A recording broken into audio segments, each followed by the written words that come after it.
Here we are. It's day 3.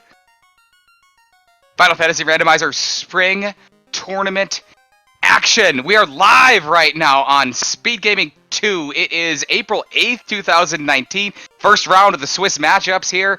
And we've got something very odd. We have not seen this before. Grigglypuff and the thehangrycanuck. We're going to go through why it's a little bit odd in just a moment. Meanwhile, Cleosis, and I'm joined tonight by... We finally got it done. It's Braxis Muse. Welcome to the commentary booth, Brax. Yo, thanks for having me, Will. It's almost like, the stars aligned and we were actually able, after all this time, to get together and bring an amazing show for you guys tonight. We did, Brax. We've been working on this for quite a long time. We knew that when the spring tournament was coming up, there'd be a decent amount of matches, and they get together, but the stars have aligned. But not only have they aligned for me and you to get together to do this show finally, they've aligned kind of uniquely for our relationship with these two players. Right side of your screen, the thehangrycanuck. Myself and the thehangrycanuck came in to Final Fantasy Randomizer together right around this time last year, and our path through FFR has kind of paralleled. I know Canuck quite well. We've played many times. We've discussed strategy so many times as well. So, thehangrycanuck, he's got him my boy in this match. However, left side of your screen, Braxis, what about you and Grigglypuff? Yeah, so I actually came into the FFR community late December, early January, where I actually met Grigglypuff, and we, just kind of kicked it off and started playing a bunch of practice seeds, and he actually got me to... join the Discord and start running a bunch of these tournaments. So it's been a lot of fun, over the last 3 months. We'd like to thank Mr. Broadstone behind the scenes. He got us all set up going for speed gaming here as well. Obviously, Braxis Muse, recently graduated Duckling. Grigglypuff, the player. There, he's kind of his representative. He's on the left side of your screen. About a little over a year and a veteran. The grizzled thehangrycanuck as well, who also came in with me. Behind the scenes, we've got the undefeated, by the way, Gouda632 in his maiden voyage on the tracking, and also helping out with the tracking, Danny3883 is back, so we're going to have all that taken care of tonight right here on Speed Gaming. Brax, sail the high seas. That's the theme, that's the name, that's the motto for the 2019 Spring Tournament. It starts with the captain. That's the forced party member, the forced light warrior. Through the first round and the first matches of the Swiss tournament, who is it? We have the white mage, as you can see at the top of your screen, and right next to it is the thief with the little X, and he's actually going to be our walk the plank character this week, or as we like to say, the banned character that cannot be used for week 1. The basis here in the 2019 Spring Tournament is sail the high seas. We expect a good amount of sailing. Also, town shuffle, Brax. Canaria, the first town's going to be Canaria. But you're not guaranteed level 2 magic over in the original Provoca. That could be... if it's town shuffled, what could that be? It could be a whole multitude of things. You could see level 3 and 4 magic with Elfland. You could see the Toga party, which is Lefane, and without the tablet, you're not going to be able to hear what they say. It could even be Onrak, where Kraken resides. Our players are off. The thehangrycanuck goes to the white magic shop. That's exit in the first slot. That's outstanding. That's going to be red mage learnable. And Ice 3, Brax, that's the strongest elemental attack, magic power. That's going to benefit Canuck. He's got 2 red mages. Yeah, I think Canuck actually starting out with the Rainbow Mages is going to be the benefit here, because he's going to have double the AoE magic, starting out over Grigglypuff. But also having that early exit is going to be super useful, especially if they have to do that, Marsh dive early on, which everybody just hates to do. Having exit's going to make that a lot more easier on them. Grigglypuff is the first to leave the Canaria town area. He runs into imps. He's going to use an Ice 3 and take him out. He's going to get a level here. What we did notice was a touch attack. From the imps, it was sleep touch. Gregglypuff mows through them. He runs into another pack of imps. We're going to see the Hangrycanuck. He's going to see the same 2 encounters before he can get to the Temple of Fiends. I noticed something here on our way, Brax. I do too. Angry Canuck actually has the White Mage still at Yep. the top of his list, so I mean, I wouldn't be surprised if he's looking to maybe just dan him and go directly into a 3-man party strat right at the start. That's starting to work for Hangrycanuck, as that White Mage is already down to 4 XP. The White Mage has perished for Canuck. This looks like it's intentional. It looks like it's a plan. He runs into another encounter. There's 3 encounters before you can even get into the Temple of Fiends. It zapped Gregglypuff's resources. He runs into Garland, who poison touches the black belt, but it doesn't matter. And Ice 3 takes out Garland. They didn't check any chests, though. The King of Canaries handing over the bottle, and Princess Sarah hands over the herb. Now here's a real deal. He's got the herb, so he knows he can go around the left side and turn that in right there at the Elfin Castle, because we know the castle is not going to be changed, and it'll be interesting to see if he's going to take that gamble right at the start, or actually check to see what Provoca is and maybe reset out of that. So he's got kind of 2 options here. Canuck is struggling. Canuck has to reset. Good thing. Canuck, veteran move from the Hangrycanuck. He saved right outside the Temple of Fiends, just in case something like that happened. He's going to check the chest that Gregglypuff skipped. He gets a good amount of gold, Brax. That's Gregglypuff a little bit of a lead right now, or maybe more of an advantage. But Hangrycanuck's going to have that money. That's huge early.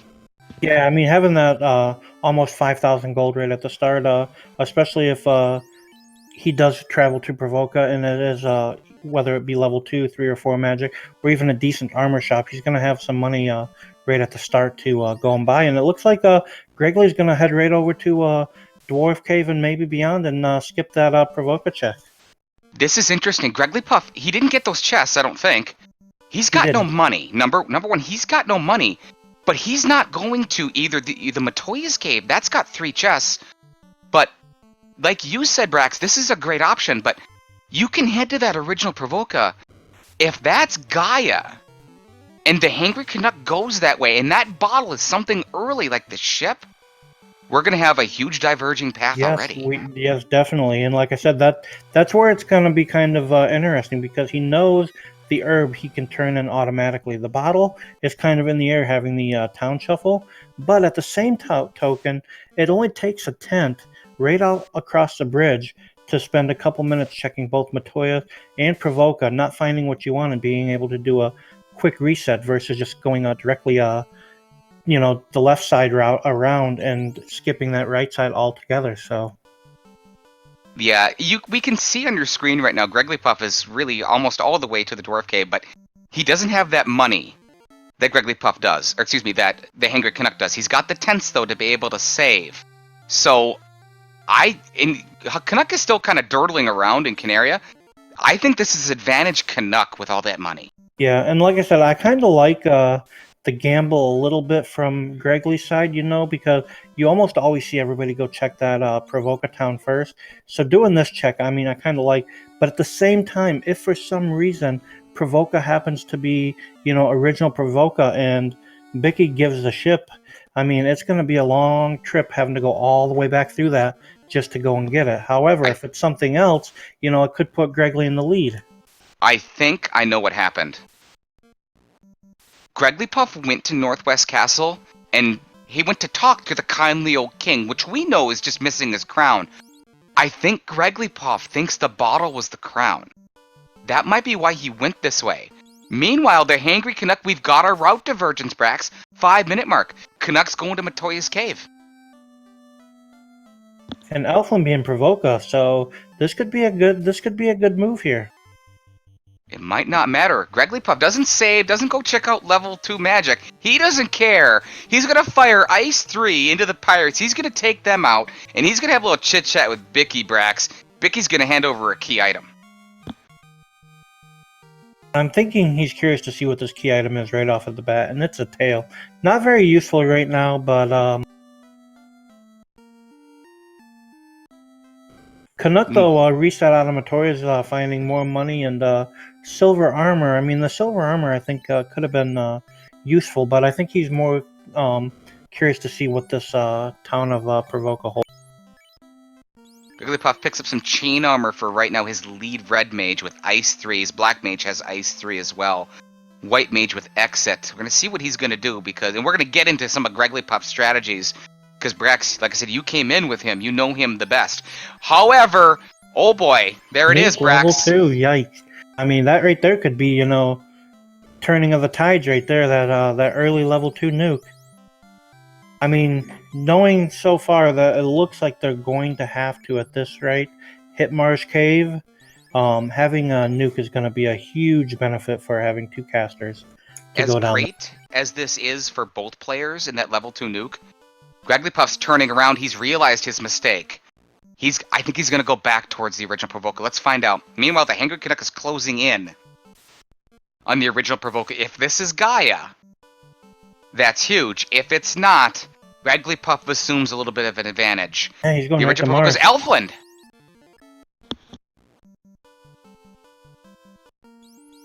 Nice Brack and Fire 3 level 3, both of which will be super useful. Brack will be used potentially to get that early Kraken kill. Okay. We're at the 7-minute mark, fans, and Puff's nerves are showing. He did not check the other town. He did not check for Gaia. It went as normal. He got the nuke, and he feels pretty good. He did not turn in the herb. So, real quick, I didn't mean to cut you off there, Will, but I wanted to just bring that up. Did you see what Gregley was doing there? And maybe you could explain why he kept running back and forth and resetting out for the Fiends? Yes. What happened there was, and it's been noted in chat, I think Spellzap in chat was the first player to come out, or the first viewer to come out and be like, oh gosh, this is terrible. This encounter table is horrific.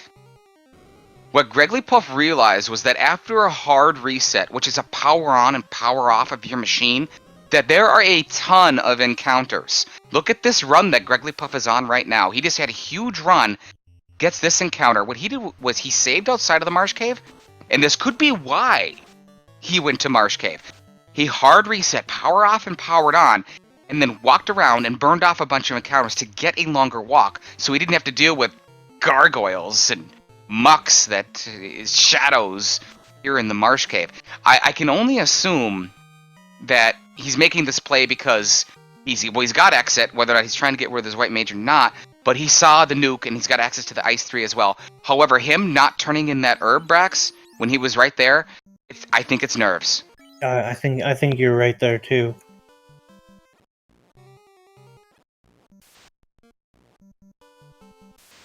I'd like to thank ETAP for joining us in chat, one of our very favorites, as we can see Puff doing it again. He just did the same thing that Brax's Muse noticed as he burns off some encounters. He's going to dig deeper into the incentivized Marsh Cave.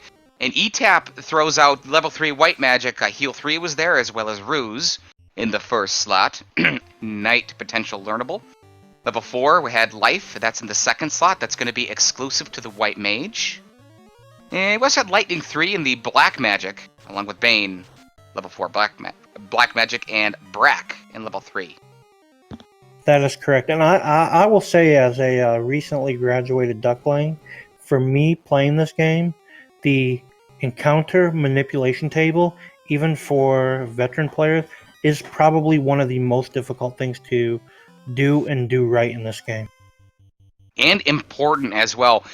In chat, One Fine Day joining us, one of the best players I've ever seen play and watched you so much. I'm interested in your opinion, and we'll repeat it here in the broadcast.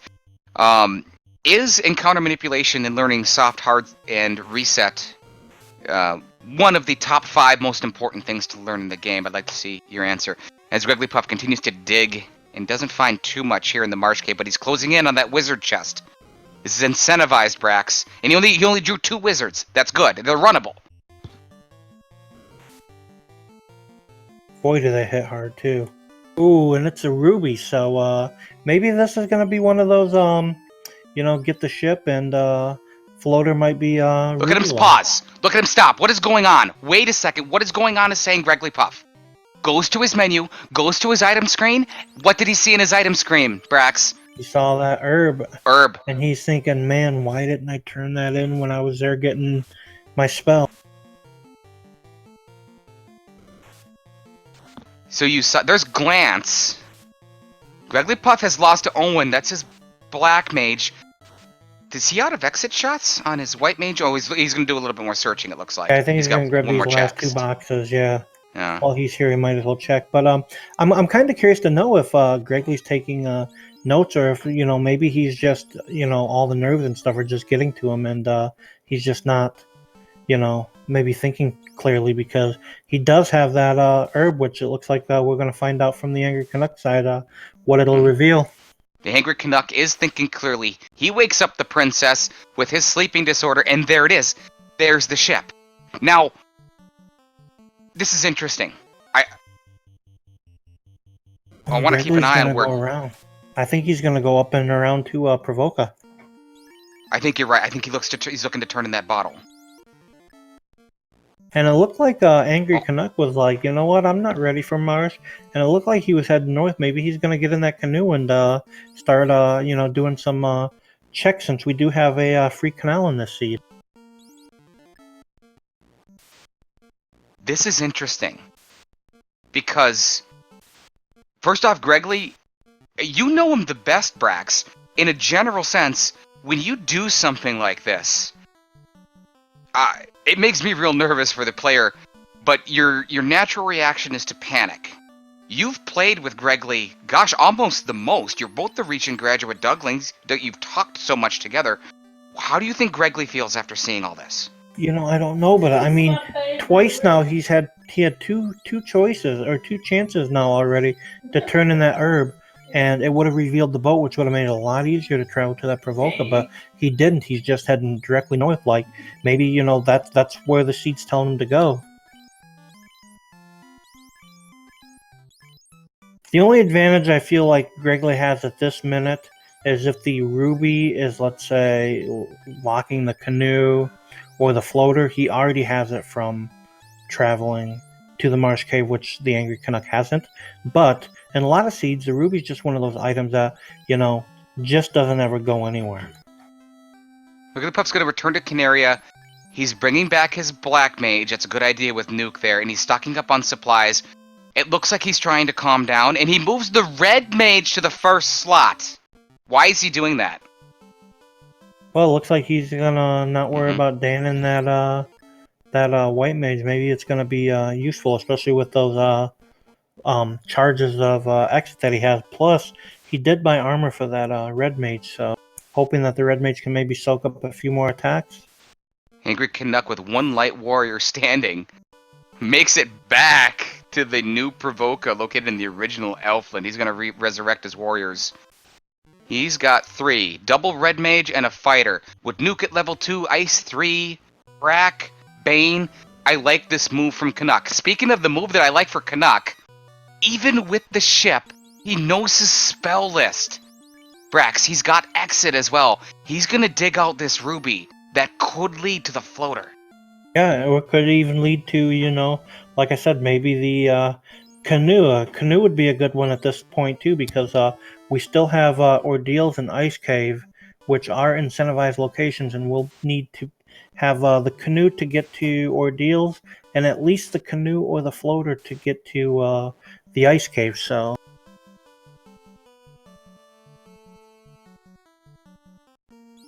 But he didn't save. He didn't save outside coming in, which is a bad idea in my opinion. And the reason I say that is Marsh Cave has so many different mob types. He reset. He caught it. Yeah, and you never know what or how many different spell lists you'll find going into Marsh. So it's always one of those things that Marsh is almost like a priority to save outside, because it's just so deadly, especially at the lower level. Volcanic is pointing it out in chat live here on Twitch. The Hangry Canuck hates Marsh Cave.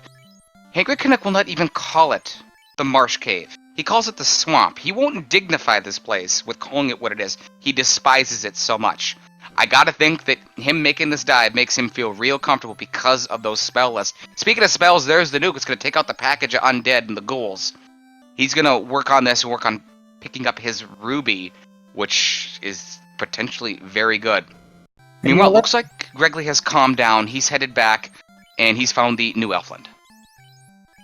One thing I like to do when I'm running these seeds too is if I have a spell like nuke or whatever, and I'm fighting things, whether it be like ghouls or undead or anything that I can take out in one hit. Sometimes it's almost as effective to just have one of your light warriors cast a spell and then the other ones to run. In the event that you fail to run on three of them, you still have the opportunity to kill them all and still end the battle rather than having to take it to round two. Greggly Puff scouring Elfland, looking for the lamp spell. I believe he got it. Huge veteran move from the recently graduated Duckling. Greggly Puff picks up one of his very favorite spells. We'll talk about it in the post game as well. Greggly Puff, one of the original lamp lovers, picks it up. Let's see. Speaking of recently graduating Ducklings, that is yourself, Braxis Muse. Braxis, you're in this tournament as well. You got a match coming up. Tell the fans about it. All right, yeah, actually, I have a match against one of my favorite opponents, Len the Cat, and that'll be this Saturday, April 13th at 2 p.m. Eastern Standard Time. And I was lucky enough to get picked to race against Len the Cat. In fact, I spent probably most of January and February doing a ton of different seeds against Len the Cat. So I would say we're both pretty well equal when it comes to wins and losses. So it was really a pleasure to get picked to go against him in my week one tournament. So, Yeah, Len the Cat, one of my favorite people in the Final Fantasy Randomizer community. Good friends of ours, really. I'm excited, certainly, for that match that's coming up on Saturday, 2 p.m. Eastern. That's going to be right here on the Speed Gaming family of networks. Greggly Puff has made his way with all those strong spells to the Peninsula of Power. Brax, I feel this is a continuation of Jitters. Do you think and so? Okay. you don't actually see this move very often, actually. And I mean, it could be a genuinely good move at the early because he'll be able to pick up some decent XP here at the Peninsula Power, as well as probably picking up some early gold. But at the same time, I feel like grabbing that boat is going to unlock a ton of different opportunities, like being able to check over by Crescent Lake to see what we're missing over there. Maybe going up to Melman with that ruby and checking what Sarda has as far as progression at this point. I think Greggly Puff's plan is to obviously get levels, nuke charges. He's got the red mage in front, Brax. I can't figure out whether he wants to let him go. I can't see why with nuke, exit, Brack, Bane. I don't see a reason to let go of the black mage at this point. Your white mage has life. I gotta think about keeping all four light warriors up at this time, personally. I mean, I kind of feel like that because he did pull silver armor out of Matoria's cave and immediately equipped it on the red mage. So, I mean, I'm assuming at this point he's probably in for the long haul of the four-man party, and this could be why he's doing the early Peninsula Power dive. Is he knows it's going to be a little harder running a four-man party over the likes of a lot of people doing the three-man, and on occasion some of the people in the tournament running the two-man. So maybe he's just trying to get a little bit of a head start on that four-man party grind. And I mean, this is an easy place to get to, and I mean, honestly, not a bad move early on. Falconic's saying what I would have done, but I don't think would be very popular. He would let go of the black belt. I would do that immediately if I had a black belt. Yeah, I wouldn't. The problem is I like to call Greggly Puff the black belt master because you don't really see a lot of people play black belts, and I don't know if it's just the difficulty of them or the unlikeliness that they have just such a terrible early game, but Greggly Puff will use black belts in literally every occasion that I've seen him in, and he's really good at it. So the fact of dropping the black belt and going with a three-man party, I just don't see it happening with him. Yeah, actually, personally, my most recent live SRL match, it wasn't televised or anything, was a pickup match against Greggly Puff. A 2.5 hour festival, let's call it that. And Greggly Puff beat me by 30 seconds. And that's how he did it. He was able to get through an incredibly tough endgame because of what it was that he did. Greggly Puff's going to leave the Peninsula of Power. The thehangrycanuck has returned to the original Provoca with the ruby in hand. Next stop for Braxis Mew, or next stop for thehangrycanuck, Braxis? I honestly think he's going to go up to old school Melmond. I didn't catch what that town was earlier, and I feel like he's probably going to go over to Titan's Trove, feed the Titan the Ruby, and maybe take a look at Sarda. I feel like it's kind of where logic is taking us at this point because we still need to find either the canoe or the floater for progression to be able to get a lot more progression at this point. So I kind of feel that that's where it's taken him, and it looks like that's the direction he's also going. It is, yeah. He's preventing hard resetting because of all those encounters. Meanwhile, Gregglypuff stocked up a lot of money and levels. There's the lamp spell. He already got that. There it is, right there. Okay, he's gonna get it. Come on, Greggly. Oh, alright. Gregglypuff recently graduated Duckling. Loves this game. Fun-loving guy. I spend a lot of time in Gregglypuff's streams. We run into each other every now and then. And we really enjoy FFR together while he plays it and the community as a whole. Gregglypuff, a great example of a fun-loving player, great guy who just loves this game. And to be honest, what I would kind of like to see this Ruby lead into, and I know a lot of people may not as much as I really like the fetch quest. I would like to see this Ruby maybe turn into either a crown for Astos, which will lead into the crystal for Matoya, in that route. But we'll see. We'll see what happens. Speaking of fetch quests and key items, as the Hangrycanuck is raiding the Titan's life savings, he found a black shirt. Casts Ice 2 infinitely in battle. It would be equipable by a black wizard, but he doesn't have a black wizard, so he'll probably use it for Ice 2 in battle. He put it directly on his fighter. That's why he put it on his fighter. Now his fighter can have AoE magic as well. So he gets to pair Ice 2s with Nuke and Ice 3. Hangrycanuck has made himself really powerful, Brax. Yeah, and if you noticed, he did pick up that Pro Ring and stuck it on Will, his Red Mage. And for those that don't know, Pro Ring is worth 8 Absorb, but it also protects you from instant death. And there's Sarda with the canoe. So that's going to open up a lot of stuff. Now he'll be able to access places like Ordeals we talked about, which was incentivized. He'll be able to check out like the volcano. He'll be able to check out the Ice Cave, which is another incentivized location. So this kind of opens up a little bit more. He can even go up to, original Onrak and go up to the waterfall at that, those locations as well if he chose to.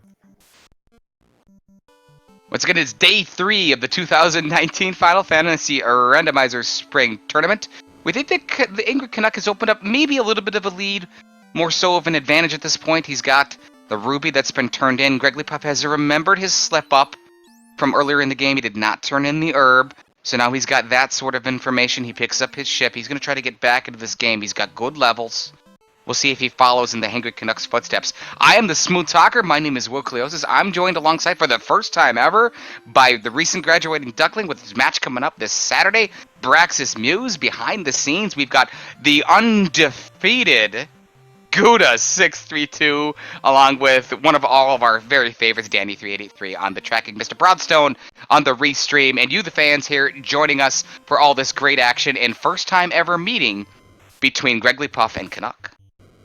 And you got to think at this point, too, for not only us behind the scenes, but as far as the fans watching, Gregglypuff at this point, just now picking up his ship at about 24 minutes in, probably is feeling super far behind. Although really he's not. He's the only thing he has to do now is pretty much go turn the Ruby and grab his canoe, and he'll be caught up with the Hangrycanuck. But considering it took him this long to figure out the herb into the ship, he's got to feel like he's hours behind at this point.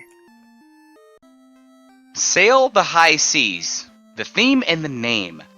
And that is what it is that we're going to do, given that we have the ship and the canoe without access to the floater. You talked about it, Brex. This opens up so many other different places you can go. If you're Hangrycanuck, and soon to be, we believe, Gregglypuff, we think he's calmed his nerves a little bit. Where are you going first, and why? Oh, if I was Hangrycanuck, I would probably at this point, I would probably continue sailing from Melmond and the Titan's Trove. I would probably immediately go check what Crescent Lake holds, whether it be the original Crescent Lake or be like Gaia or another place. Gaia, he'd be able to turn in the bottle for another key item. If it's Crescent Lake original, he'll still be able to talk to the sages for another key item at that point. But at that point, I would probably then go to ordeals. I like the early ordeals play, especially with Nuke being able to get there faster, and it is an incentivized location. And having the boat, I feel, is easier to travel to ordeals than if you have the airship and you have to make the longer walk. That is exactly what I would do, Brax, as Grigglypuff is following in the Hangry Canuck's footsteps. You can see him burning off those encounters. That is not what Canuck is interested in. He is not going to sail. He wants to paddle. But he is headed in a roundabout way to what Brax's Muse just told you. He's headed to the original Crescent Lake, runs into piranhas that are paralyzing Hangry Canuck, slowing him down a little bit, really just being a little bit annoying. Now he's got his fighter paralyzed, but he fires off a nuke, and it's piranha lunchtime. I don't know if I like this move from Hangry Canuck, although I do like the fact that he is going to Crescent Lake, to see what it is. But if for some reason the ice cave does not pay out, or this isn't the original Crescent Lake, which appears to be Onrak, It's Onrak. and he doesn't find the floater, he's going to have to travel all the way back just to get the ship to continue on. When he was already at Melmond, it wouldn't have taken him any time to just travel over, dock over there and already have the ship ready to make another location. You can see Grigglypuff, when he entered the Titan's Tunnel, he did the save, hard reset, burn off the encounters, and then as he left, as he picks up his canoe, the Titan's Trove, he did it again. If you do that, Brax, I don't do it too often. I want to utilize the run that he's about to get and kind of let it go for a little bit. Yeah, I agree with you there. I definitely agree.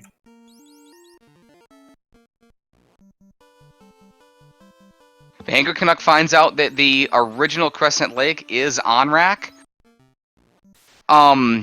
He's gonna canoe to the ice cave as he runs into. I like this play. You know what? I do. Let me tell you why. I don't like the ice cave play ever, but if you're gonna do it, this is the match to do it. And he's got 2 shots of exit. He's got multiple ice 3s. He's got multiple nukes. He's got a black shirt to do AoE damage. If you're gonna play on ice cave, this would be the type of firepower to bring and use to do it. That's what I think Canuck's thinking. I guess I'm more of a one of the few that if I'm gonna have to do any sort of ice cave dive at all, I mean having exit's nice, but if I'm gonna have to do it at all, I prefer to have warp. I feel like it really cuts down on the amount of backtracking you have to do in there to be able to make all the chest checks. And although ice cave is not necessarily a marsh cave, it is close to, in my opinion, one of the first or second dangerous dungeons to be in this game, just with the different types of mobs that you can run into, as well as all the different spell types. So Grigglypuff has made his way to the original Crescent Lake. He finds out it's Onrak. Hangry Canuck just left there. The initial nerves and forgetfulness of the herb that put Grigglypuff, we think, a little bit behind, has now been neutralized. The Hangry Canuck has maybe a 1 to 90 second lead, I guess we could call it, as he enters the ice cave. Grigglypuff has already caught up. Plus, he's got a little bit of a level advantage as well. He runs into the damage poison hydras. What I'm curious, though, is we're going to see if Griggly's actually going to go to Ice Cave, or if he's going to dive the fire volcano in the armory. Because one of his biggest tactics is he'll get down to the last floor before carry, where the Agama grind is, and he'll kill off his parties, and we might actually see him do his traditional black belt grind now, just to be able to progress the rest of the game. Grigglypuff is going to go to the volcano. He's going to hard reset, burn off some encounters, it looks like, as has been his mantra here. Agamas, Brax? Is this what You're the one who knows Grigglypuff. Yeah, Is Is that what he's doing? He's a big Agama grinder, and like I said, because he found that ship so late, I feel like he feels behind. So for him, this might be the best move to feel like he's catching up, as if he can get his black belt up to where it needs to be and carry the rest of his party. We've hit a couple of incentivized locations. Hangrycanuck is in there right now. Loose items in the 2019 spring tournament. Here for the Swiss rounds, the 5 weeks of it. 2 loose items. It looks like we're staying true to that in this match as well. There can be some quirks that get thrown in. We've already got the tail that came incentivized, so should that be loose, it would not be required. Looks like we're looking at probably 2 required items that could be anywhere. And like One Fine Day says in chat, Gregory, you'd really want the XP mod, you know, and I agree. I think if you're going to do any sort of grind, whether it's solo grind or 2-player grind, I feel like you want to get as many of the incentivized items you can. I believe in this flag set, once you hit 12 key items, you get a bonus to the XP, and I feel like that's when you really want to do the grinding. Located in this game are 3 ribbons. As a matter of fact, one of them just happens to be incentivized. We have just found a loose ribbon in the armory. It was found by Gregory Puff as Hangrycanuck has made it towards the ice cave in its chest. Brax, tell us about the benefits and why ribbons are so sought after. Ribbons are actually sought out because one, any of the characters can wear it, whether it's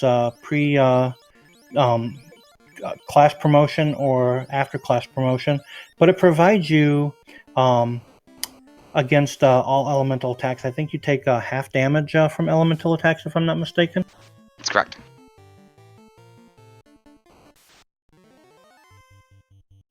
And it looks like Hangrycanuck found Red Bones at Sleep Touch, and all of his parties are just taking a nap there in the ice cave. Nap time for Canuck?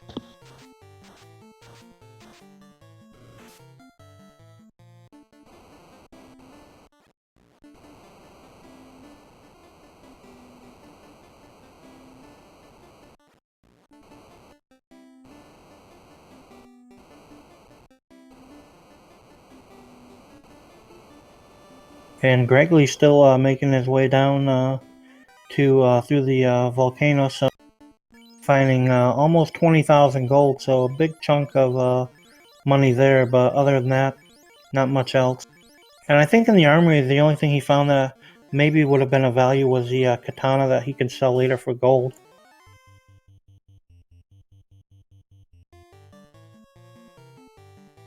Take it, Brax. And then you got Hangrycanuck side. He's on the Frost Wolf trap tile. But I haven't seen anything come out of Ice Cave either on the Hangrycanuck's side that's game changing at this point either. So we'll have to see what is going to be in the what we'd call the original floater chest here that's guarded by the eye tile to see if making this early Ice Cave dive was actually going to pay off for the Hangrycanuck.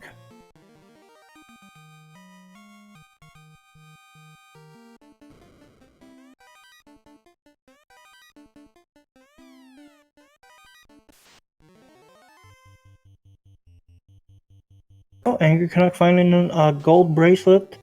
So he's now got an opal bracelet and a gold bracelet. So his guys are actually starting to look a lot better than some of Gregory's team at this time with the equipment and stuff he's been able to find. So he's off to a really, really good start as far as gear goes pre-promotion for his Light Warriors. I bet you Gregory loved finding that ribbon. It can protect him should an Agama come out with something later on. We believe that's what he's going to do. He's nearing that area right now. Meanwhile, Hangrycanuck is getting through that ice cave. And he's already lost his white mage at this point, so he's down to 3 Light Warriors. And as you can see, he's only, as far as I see, he's only healing the black belt at this time. So you can see it. It's kind of like on a beautiful northern Michigan summer, because Brax, we're from the same area, and those clouds start to roll in. Look at what Gregory Puff's doing. He's setting up his dimension. This is what I call the Gregory Puff dimension. It's an old meta. Most Final Fantasy Randomizer fans know about this meta. We don't see it much anymore, This is what Greggly Puff does. This is what he wants to do, and we're going to watch him execute it right here, right from the beginning. And I don't know if it makes a difference, but in my opinion, if he's gonna do the kill off the characters and go for the black belt grind, I feel like just running in the lava and taking those other guys down to 1 hit point, I feel is a little bit more beneficial, because if this Agamat doesn't, when he does hit, if it doesn't kill his light ward, that's just extra XP that, you know, the 2 or 3 of them are soaking up versus just having 1 hit point, killing it, and being able to move on. Right side of your screen, the Hangry Canuck is taking extra fights with the Eye. Now, the Eye just ambushed him, but that Eye has about 100 hit points. Here's an Ice 3, a buck 88. I did the math real quick. He's at level 13. Canuck realized that. Not only, he also realized he was out of nuke charges. It looks like I'm he pulled outta the here, crown says out Canuck. of there, so. And it looks like with that crown, we'll see if he's gonna just go. I mean, it's not a bad play for Canuck since his boat's already over there by Elfland anyways, to have to pick it up. He can just sail I believe just north of Astos, Northwest Castle, take the little river system right there, and turn in the crown and see what that leads to. I've got to think that Hangry Canuck's going to do his paddling and heads towards the kindly old king. He's going to return the crown to the kindly king in Northwest Castle and his pet bats.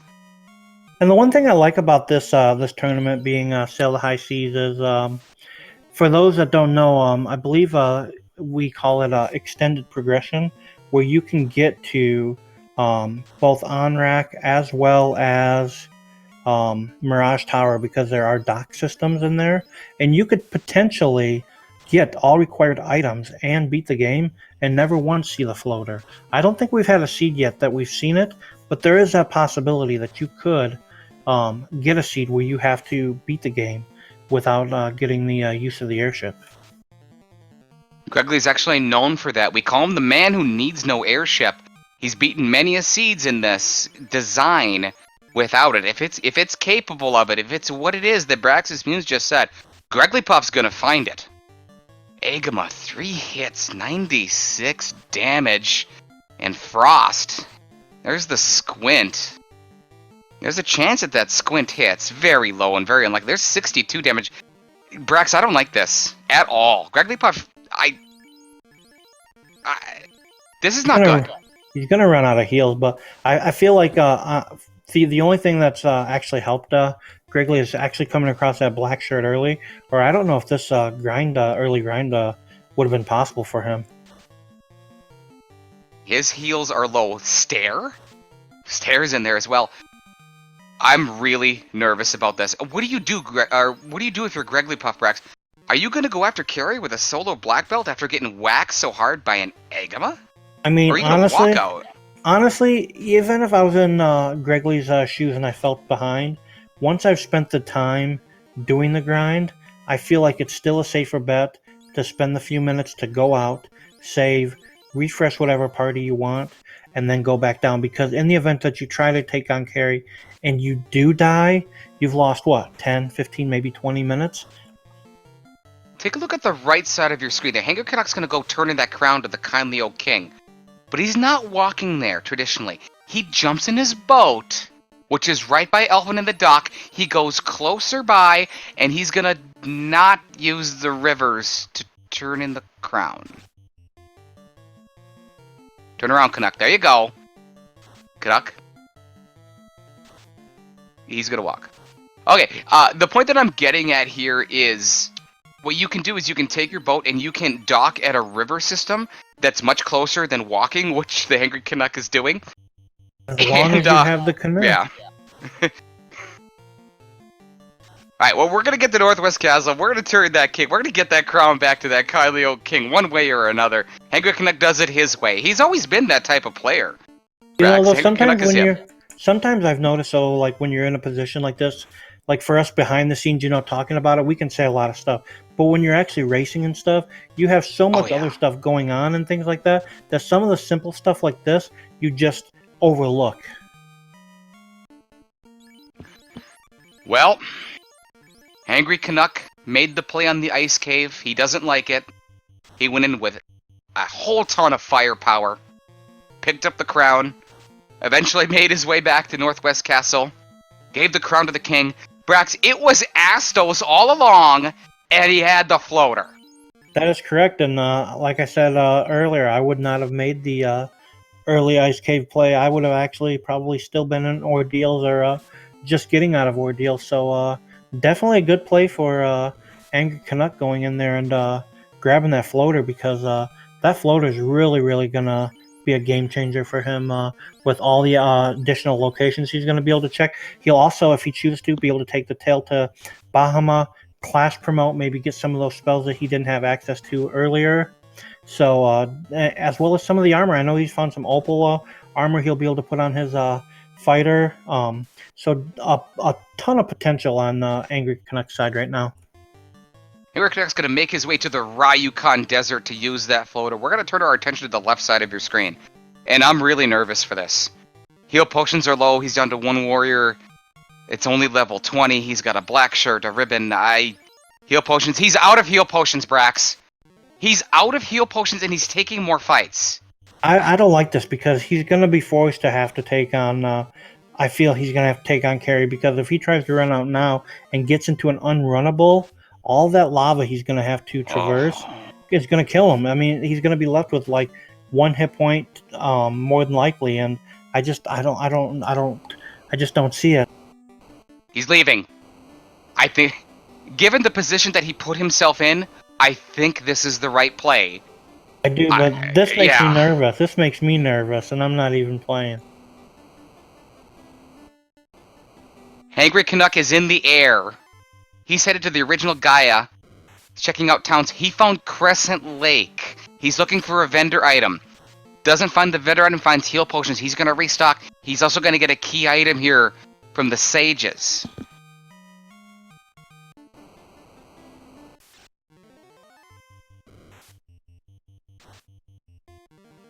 Gregglypuff still trying to get it. Gregglypuff is down to 37 hit points, and he's got multiple floors to go. Gregglypuff is going to be down to 1 HP right about now. You can see him walking incorrectly. He is nervous. He cannot heal. He's got the black shirt. It's all on RNG right now. Gregglypuff put himself in this situation. Gregglypuff is close. He's close.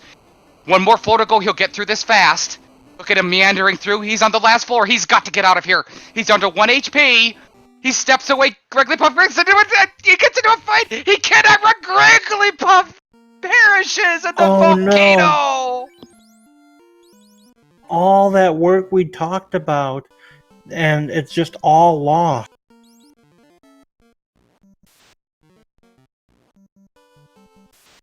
That's one downfall with trying to do a grind is, if something like that happens, that's probably, 10, 12, maybe even 15 minutes of lost time for Greggly at this point.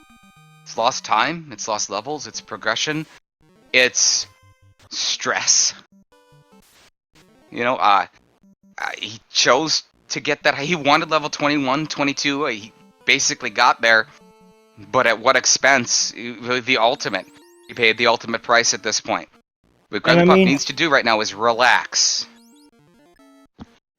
In these tournament settings, the nerves are always high, so you're always trying to be as efficient as you can. And in Greggly's case, he tried to be efficient and was just one fight from getting out and was unable to run. So just not RNG for him today.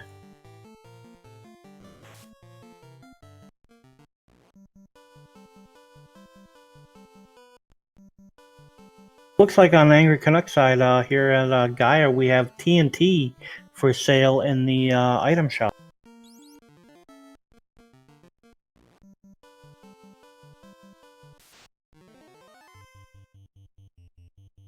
The Angry Canuck makes his way to the original on-rack area. Town Shuffle is on for the 2019 Spring Tournament. He finds Gaia, and that was the TNT for sale. Did you catch how much, Brax? I want to say it was like 48,000, I think. Looks like someone in chat said about more like 58,000. But also he'll be able. He sold. Yeah, he sold. Yep, he sold some gear that he needed just to be able to buy it. So this is kind of a win for him as far as progression goes because he got the TNT, but he's also going to be able to turn in that bottle and get another item here from the ferry, and then probably head north to the waterfall and get yet another one.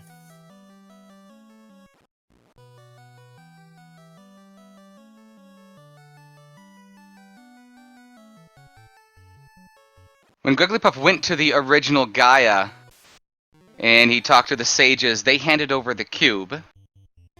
The Hangrycanuck turns in the bottle and picks up the loot, the required loot. Braxis, Hangrycanuck is playing this really well. I mean, this is smooth. This is Lord Fizzlebeef smooth, dare I say. And it looks like he's going to be doing that, what we talked about earlier at the Marsh Cave, running off a bunch of those encounters so he can hopefully get a what we like to call the hero run all the way down, and that's where he would get no encounters all the way to the bottom. Doesn't happen very much, but we have seen it in the past. You know, Brax, one of the players that I think that me and you, I think I can speak for you on this, that we respect the most, that we study to learn this game from, is Edgeworth. I mean, current reigning champion. And this is something Edgeworth would do on the right side of your screen by the Hangrycanuck as he's maneuvering through the waterfall. He's got the canoe. He went to this area of the waterfall in the original Onrak, found it was Gaia, did everything he could to buy the TNT, grabbed all the information that he could, turned in the bottle. Now he's going to do waterfall. And unless he wants one level 7 black magic spell that a red wizard can use as he looks for the out of bounds bat, the Hangrycanuck, he doesn't ever have to come back to this part of the world.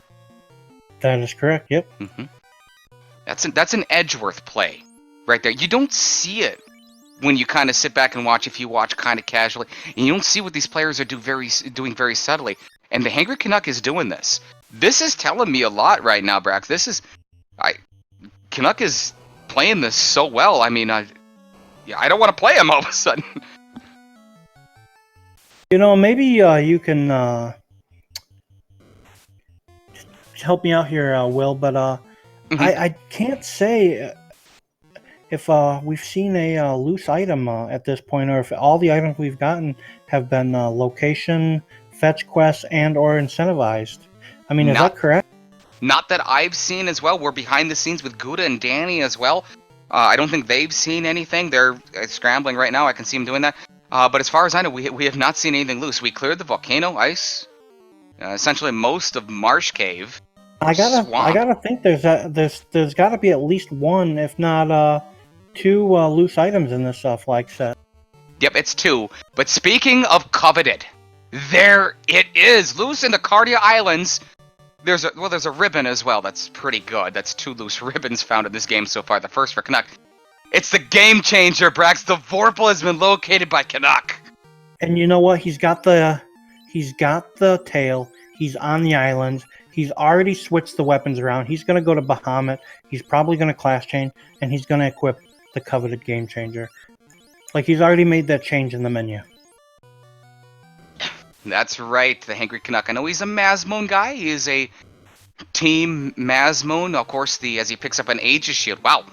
Cardia Islands is loaded, Brax. A ribbon, the game changer, and Aegis shield. Hangrycanuck is getting more powerful minute by minute in this match.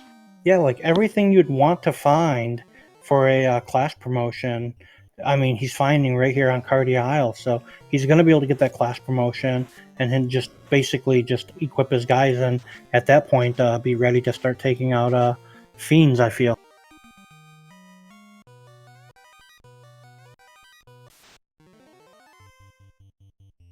Now, we talked about it. We can just see the unlighting there, of course, of Grigglypuff. He lost that ribbon that he had, that we had found in the volcano.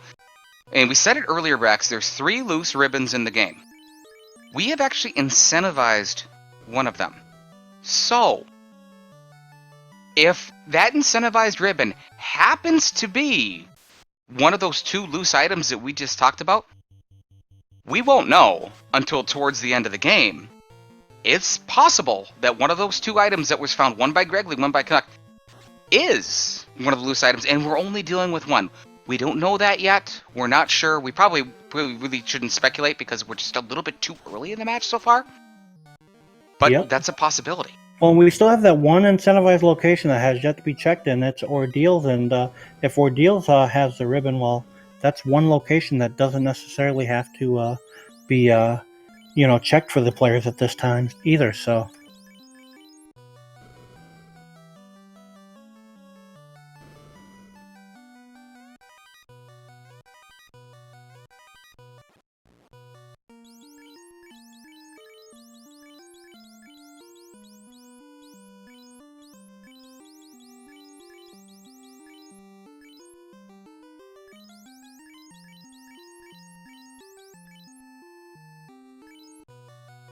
We're doing some fact-checking behind the scenes, fans. Our apologies for the interruption.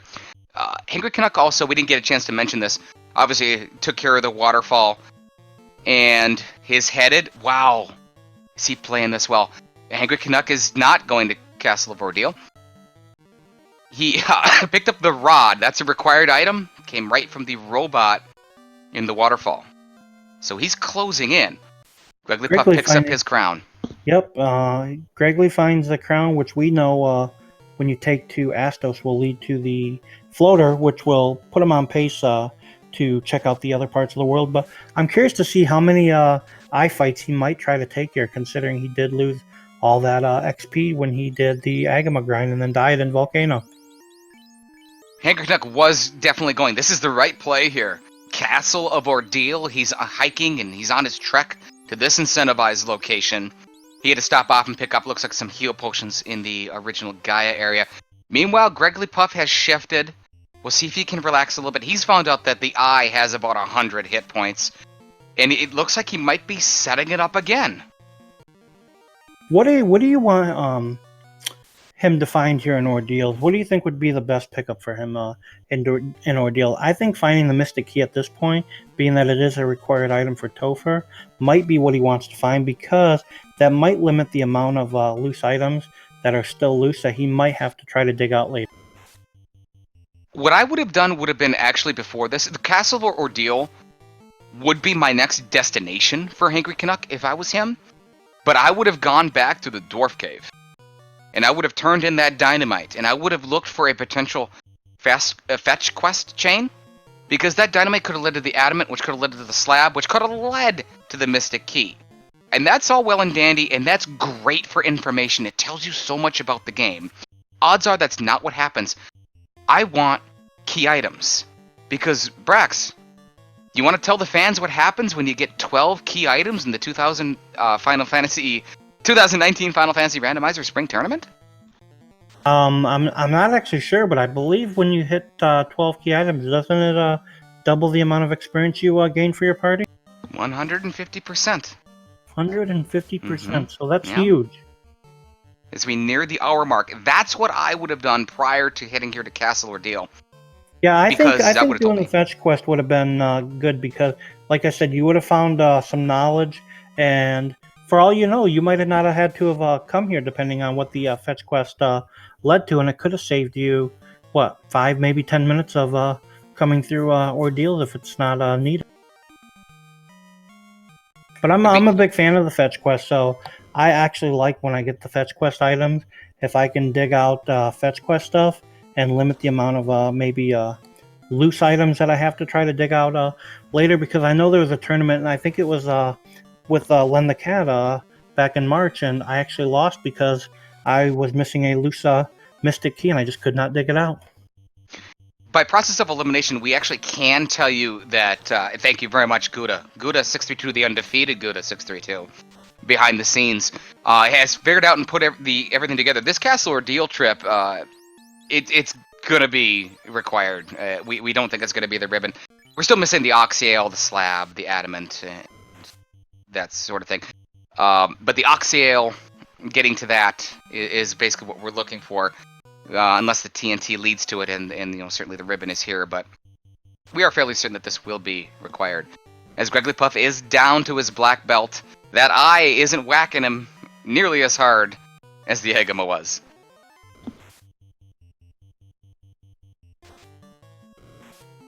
And this grind for Gregory actually is yielding almost 1,000 XP per kill more, and it seems to be a lot more safer for him at this point too. So.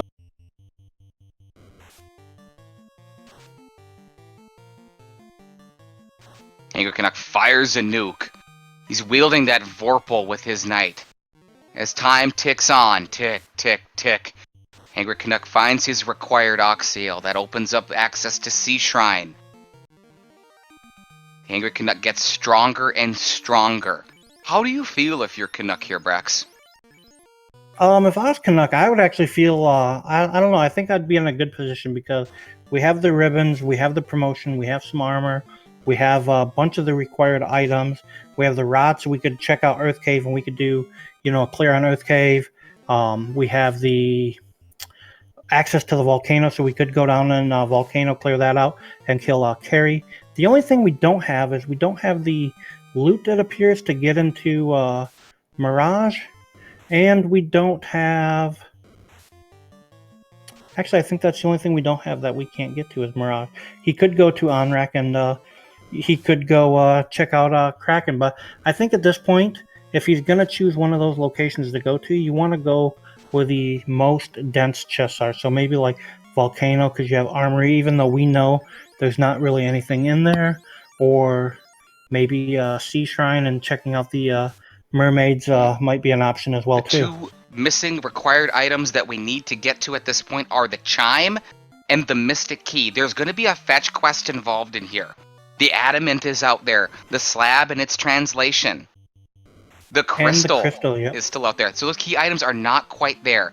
Hangrycanuck is not following that fetch quest. This is the first, and this is, again, very subtle. I don't even know if it's a mistake, but maybe a blip on the radar, Brax. He's not turning in that TNT to see where it is that he goes and find out all that sort of information. We do now know the process of elimination. There's going to be a loose item that is required.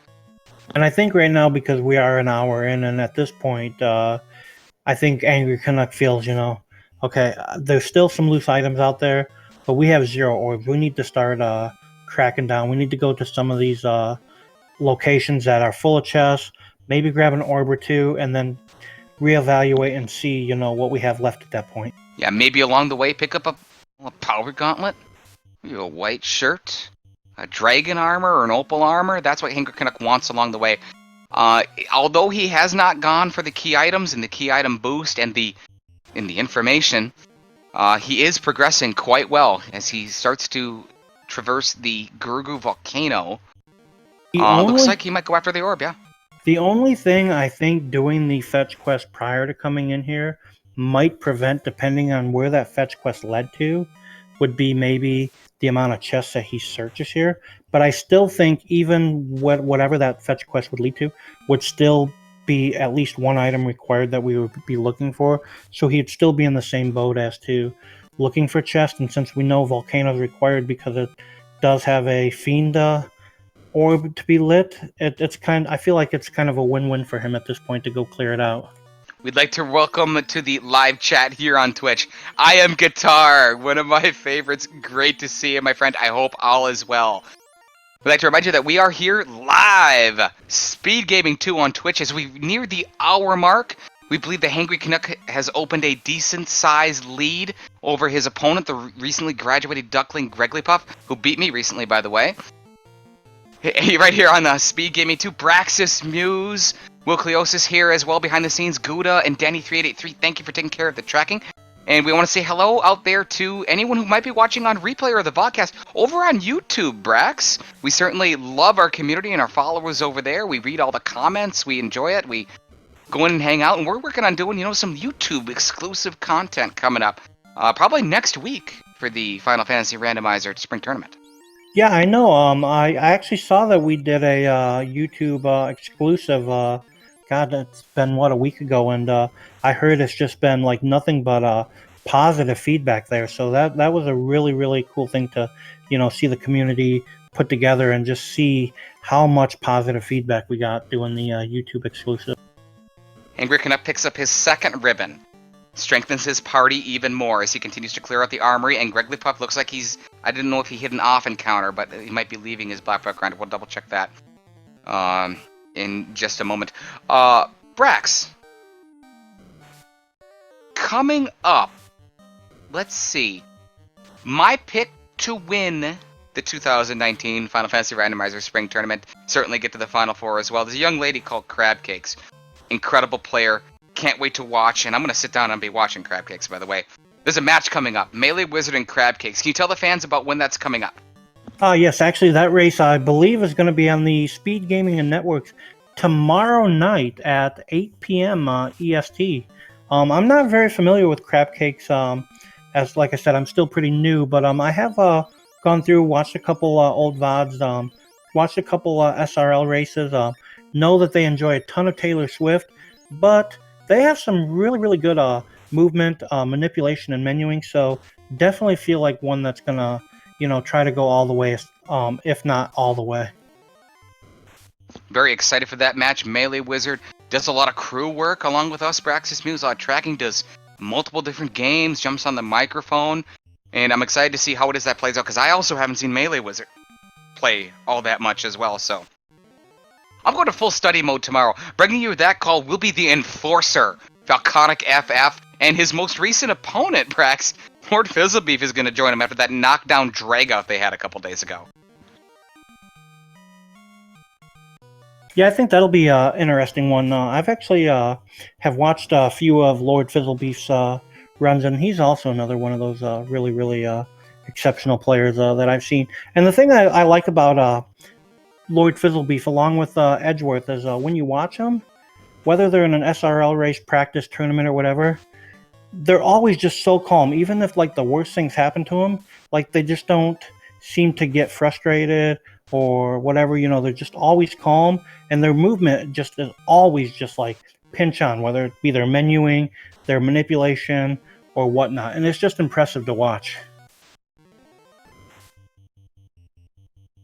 Some of our players that have moved to 1-0 so far in the spring tournament, I believe Elastoid earlier. Rex, you were there. Yep, I believe he played against, it was him and Czar, I believe. So Elastoid's moved to 1-0. The aforementioned Gouda doing our tracking tonight is 1-0. The Enforcer Falconic, he's 1-0. One Fine Day is 1-0 after a real tight match against Ali Gerbrap. So those are some of the players that have moved to 1-0. And my gosh, Braxis, the most dangerous 0-1 that I've ever seen in my entire life is Lord Fizzlebeef. I don't think anyone wants to go near and play him.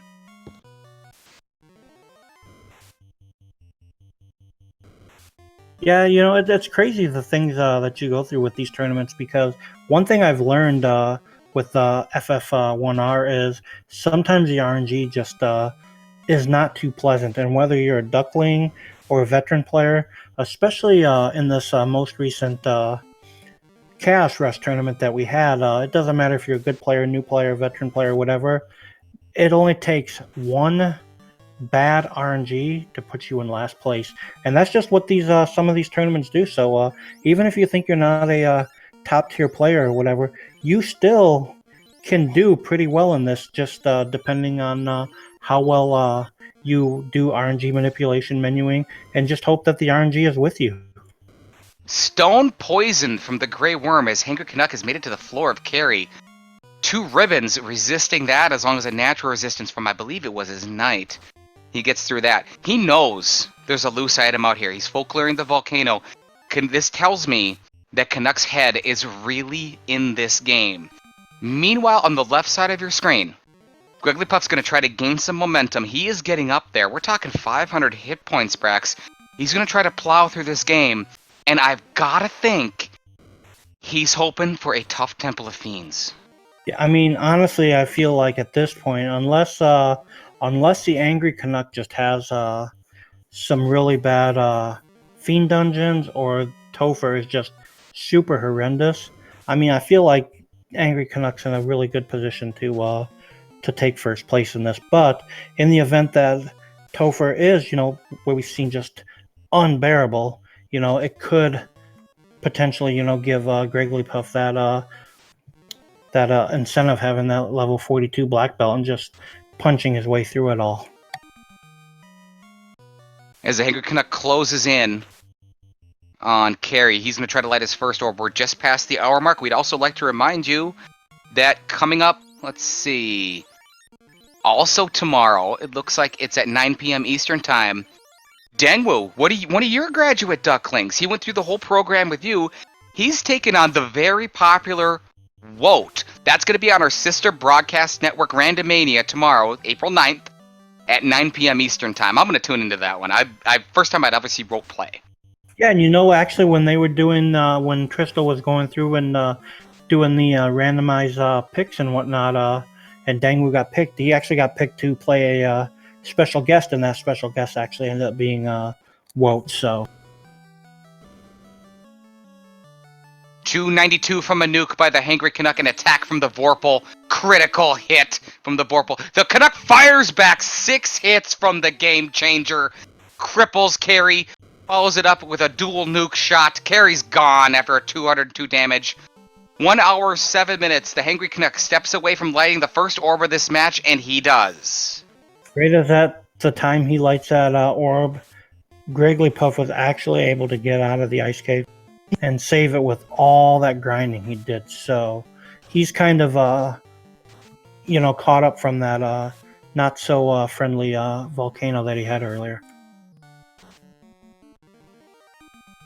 Hangry Canuck with a lit orb. Jumps in his airship and he's doing a little dance. Earth Cave? This is interesting, Brax. He knows there's a loose item out there. He's gonna do Earth Cave. And see, this isn't a bad idea because most people, what they're going to do is they're going to save right outside. They'll be able to do these checks. They don't find what they want, just reset out, and do it. Grigglypuff has his crown. He's done ridding the world of all the eyes, so we can tune back in over there. And he's in his canoe, and he's going to head towards Northwest Castle. This is the right play. It will yield the floater. Grigglypuff's going to try to catch up. If there is nothing in this Earth Cave, I mean, there could be something. It could be a dragon armor, and that'd be great for Canuck. But if that loose item is not in this Earth Cave, and if Grigglypuff goes to a sea shrine sort of thing and picks up the Oxyale, I would think it's Castle of Deals would be his next play, and he goes to the right area, and he gets that required loose item, watch out. And honestly, I don't know if I like the Earth Cave play right now, because the problem with Earth Cave is the chests are too far apart. So to do the check takes some time. Whereas if you were to go to, say, on-rack, use the Oxale, and check those chests, especially down by Mermaids, there's way more dense check. Unless Earth Cave holds, let's say, the loose chime, he'll be able to just later on, once he has all the required items, and just basically go through Earth Cave, not check anything, go mode it, and just go right for Lich. And I think that's a better move overall. You know what, I'm looking at this, and this is the third dungeon, 4th or 5th different place that Canuck has gone to, and still not turned in that TNT. It's in his mini. It's right there. I just saw it. You might have forgotten about that. It's going to lead to importance. We're going to keep an eye on that and keep that in the back of our mind. He does have to keep checking chests. We know that, but he's not getting the key item boost. That could cost him. Experience is on the side of Grigglypuff in this match as far as light warrior levels and really being able to bash things through, even though Hangry Canuck has those nukes in that Vorpal. It's strong. It's game-changing. He can definitely close out this game with all that firepower and weaponry, certainly. But Grigglypuff is probably pretty strong, and he's very experienced in getting to the end game with his mantra and his dimension that Grigglypuff does when he plays this game. Question from Ikben Maya in chat. Does the White Mage know something critical? Yeah, class White Mage locked life was not Red Mage or Red Wizard learnable. And to my knowledge, Danny, Gouda, I've not seen Life 2. We're going to go back through our notes and see if we can find anything. Yeah, I've not seen Life 2 either. I've seen Life, I know that was in, I believe, Elfland, early on.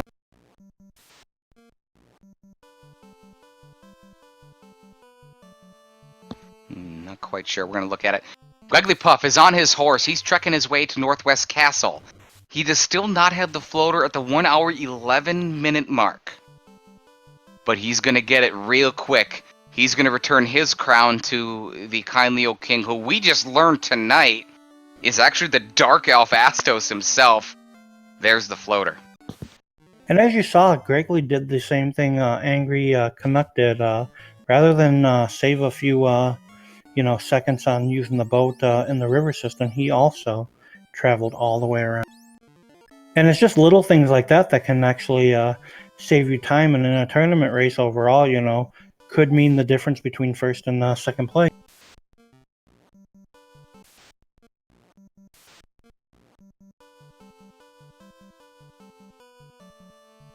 But out of all the tournaments, Will, that I've seen people play, it would appear to me that a lot of players don't like doing the mermaid dive unless it's an incentivized location.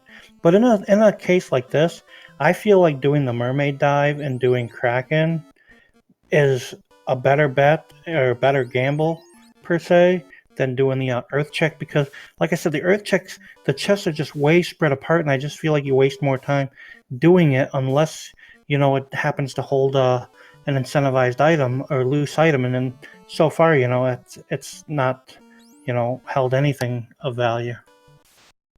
Gregglypuff, floater in hand, has made his way to the Ryukon Desert. He uses his floater. He's got his airship. Everybody's going to the party. Have a real good time. Gregglypuff makes it to the air. 1 hour, we're going to call it 13 minutes. For reference, the Hangry Canuck jumped in the air at the 42-minute mark. That is a half-hour lead for the Hangry Canuck as far as that benchmark of getting in the air. Yeah, I mean, depending... Oh, there's Life 2 right there at, speaking of which, right there at Crescent Lake. I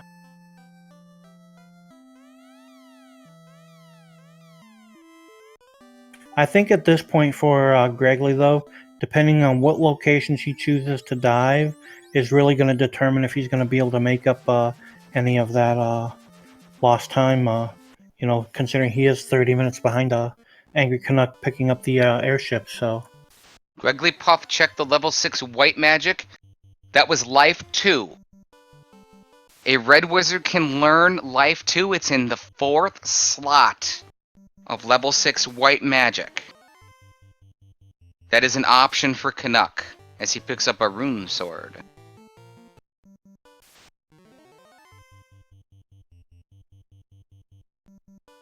Fade also available, level 6 white magic. Gosh, you never want to see, Fade and Life 2 share a slot, because they're both so coveted. I would prefer Life 2 for the end game towards the end, but you want those Fade shots, so decisions have to be made. Resource management towards the end of the game when something like that happens. And one thing you're going to notice here, and I know you talked about it in the past, Will, on broadcast, is with having this town shuffle on, we find that Lefane is not Lefane. Instead, in this case, it is Melmond. And for Greggly, not so good, because he does not have the slab. So if the slab's going to be required later, it means he's going to have to double dip. And the last place you want to have to double dip is going to be a place like Lefane. You definitely don't want to, but a veteran move from the recently graduated Duckling. He saved at the airship, walked all the way there, got the information. He went to the magic shops. He saw Warp was class change locked, by the way. He's got the tail, so he's got that information as well. He picks up his game changer in the Cardi Islands, and he just hit reset, and he was standing over his airship. Knows he has to double dip it, but is able to minimize that. So, great move from Gregglypuff as he picks up his second ribbon now. Oh no, he's got one ribbon, excuse me. He lost the first ribbon in the volcano, so he's up to 1.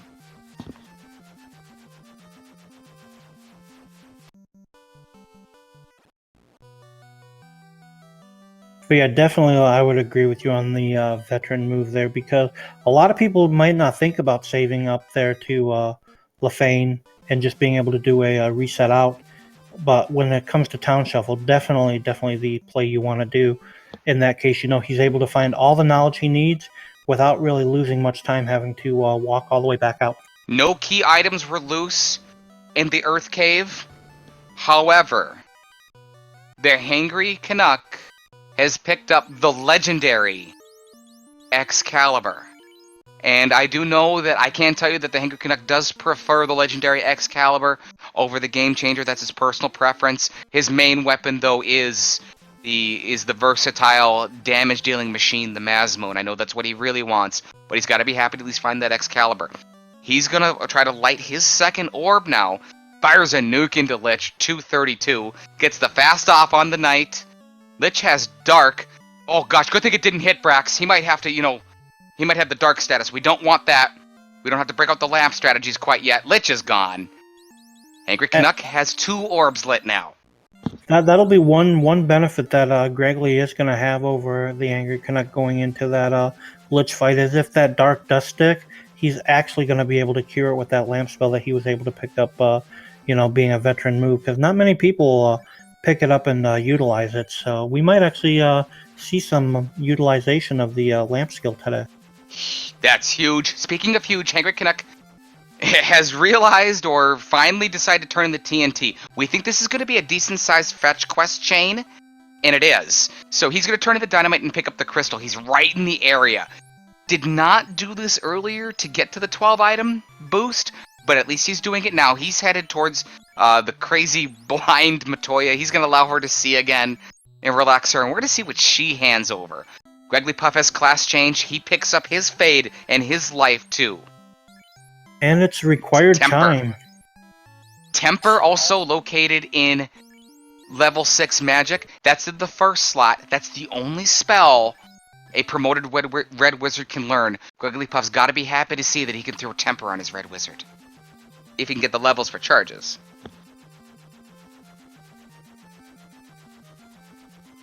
thehangrycanuck thinking about trying to make his trek down to Lefane, and then saves it and then gets back in the airship.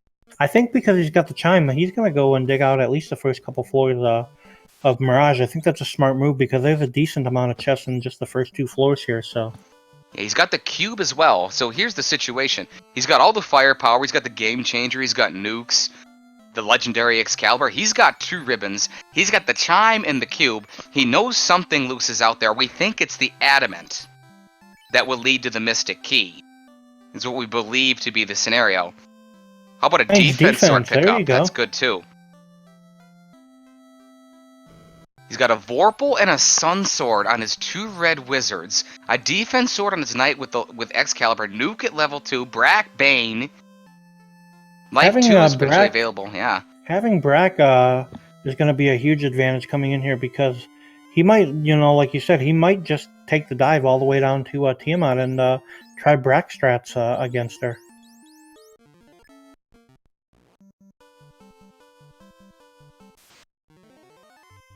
Gregley Puff finds the TNT for sale, I think. He picked up his loot for sure. We'll double check on that. Good is on it right now.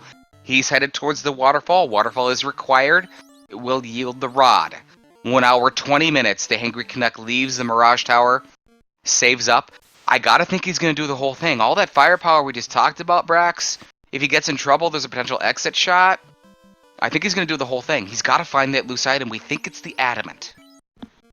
And coming into Mirage now, actually is not a bad play, even maybe a little earlier, because they did start out with Ice 3 as their level 1 magic, and we know that the Chimeras and stuff are really not resistant to ice, and you can usually take them out with that, so... Behind the scenes, Danny3883 lets us know the slab also. So we think that the 2 loose items out there are intertwined somewhere in there. Eventually the Mystic Key is what it is that we need. We've got the rod, Oxyale, cube, and chime.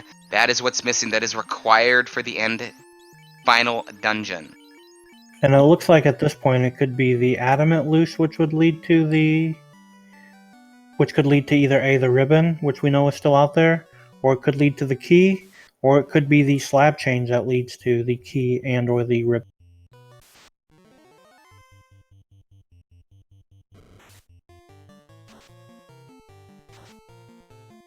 Wigglypuff making his way through the waterfall. The Hangry Canuck starting to go higher and higher. He's about to enter the floating fortress. He's been darked. He's gonna take a fight with the Catman. I can't stand these guys, Brax. Yeah, I'm They not drive a me big nuts. Catman and the man cats both are probably two of my least favorite enemies in the game.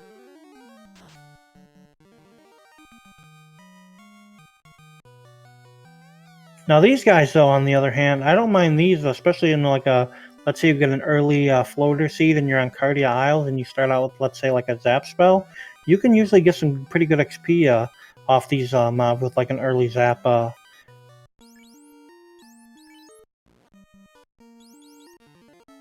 Wigglypuff finishes the waterfall. He's got his rod. He's able to knock that off of his list. He's got his shopping done for level 6 spells. He's got his black belt promoted into a master now. So he's got what it is that he wants. Can he catch up to the lead that Hangry Canuck has built as the Hangry Canuck enters the floating fortress via the cube? In just a moment, he's got to fight a blue dragon first. I like him taking a lot of these fights. He didn't want to take the Catman, Brax, but he wanted to get away with him. Had to blow a nuke charge on it, but he's going to take out this blue dragon, get a lot of experience. Yeah, and honestly, going leaving this floor and actually going up into the Sky Palace, I feel like there will probably be more fights he's going to want to take, because we're talking like green Medusa or Gur Medusa. You have the eyes, both of which yield decent XP and are easy to take out. Things you don't want to find, though, are probably going to be like the Evil Men, Nightmares, Gur Nagas, and the Heirs.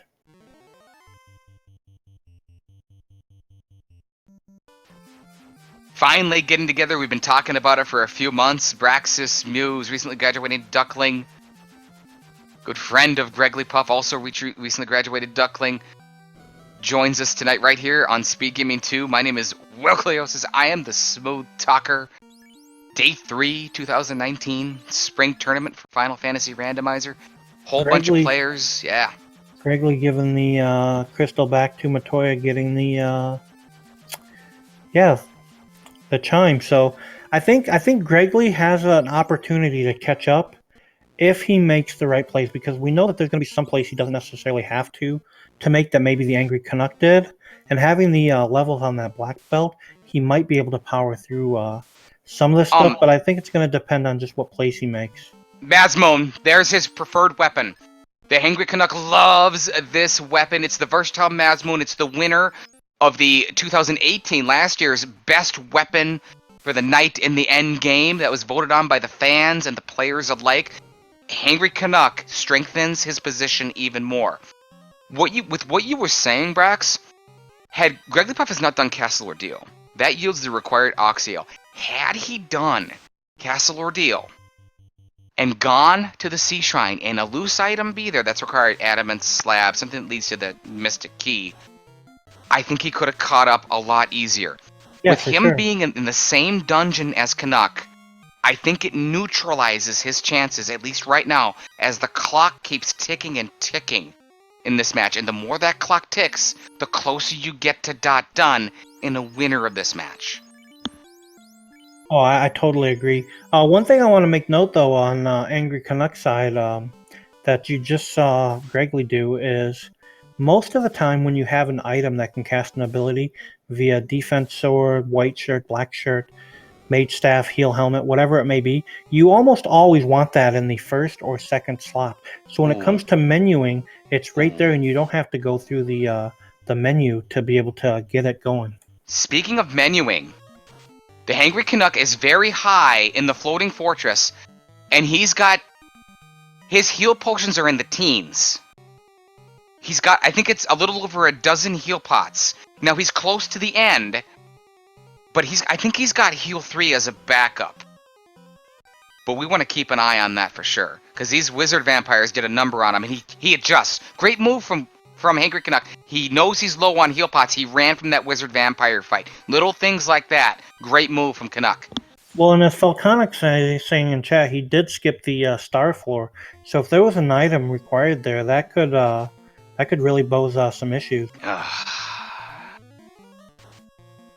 The Hangry Canuck equips Excalibur on his knight, the legendary Excalibur. He moves the Mazmoon down to Will, his red wizard, and he has thrown the Vorpal out the window of the floating fortress into outer space. That could be a curse, Brex. It could be. I mean, at this point, I feel like Angry Canuck just wants to get there, get Tiamat, and get out. If we come across the Warmech, depending on what's in Warmech's spell list, it could cause potential problems for the Angry Canuck. We got the chat going through a potential punishment. Some agree with it, some disagree with it. Whether you like it, whether you love it, whether you're even indifferent to it, we definitely have a good time with it. There's math to be involved, to be considered. There's lore and there's beliefs. We enjoy it here, Rex, and it's fun. We have an absolute blast with it. Canuck, not a believer. He wants Excalibur and Mazmoon. Let me ask you... Warmech, hold on, Warmech! There it is! And he ran away! Wow! He didn't even try to take the fight. What I was going to say is, being a veteran player on that Bridge of Destiny, would have you taken those Metal Slime fights, considering the spells in your arsenal and how easy they can be taken out for a free XP? Nope. He didn't have heal pots. And he knows it, too. That's why he ran. Hangry Canuck knows his situation is dire in the healing department. He's got to get this going. He wants to light its third orb. He wanted Warmech and he wanted the slimes, yeah. But not without heal pots. That's what Hangry Canuck did. And did he skip the star room, Volcanic? Yeah, yes. Oh boy. The Hangry Canuck skipped the star room, is what we call it. It's an annoying room. But he takes Tiamat out without even worrying about Brax strats, just fasting and just going all melee. Canuck is leaving the Mirage Tower. He's got his 3 orbs, but he skipped that floor. This is the opportunity Greggly Puff needs. Brax, he needs this. He needs this to happen. He needs to find something important on that floor.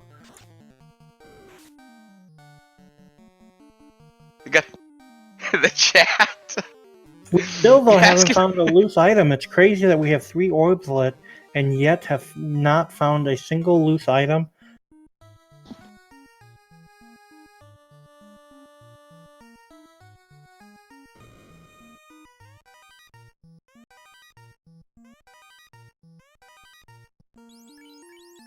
Wigglypuff starts to check the first floor of the floating fortress.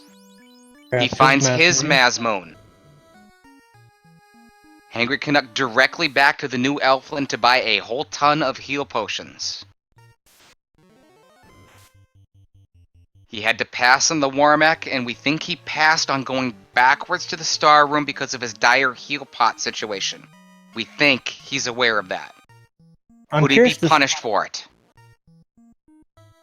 He could. I'm curious to see, though, once Angry Canuck hits Onrek, and does he dive down to the Sea Shrine, if he's going to go straight for Kraken, hitting up the free chest in the Sharknado room, and then after Kraken going back and checking the mermaids, or if he's going to do mermaids first. I always prefer to do the Kraken kill and then doing the save and reset, because it only takes just a couple minutes to run down and check out the mermaids, especially if you have exit. The Hangry Canuck has headed to the on-rack area, the new on-rack. He's going to save. He's got his heal pots. He's about to enter the Sea Shrine at the 90-minute mark. Meanwhile, Gregglypuff is checking the area that Canuck skipped. So far, he has found nothing.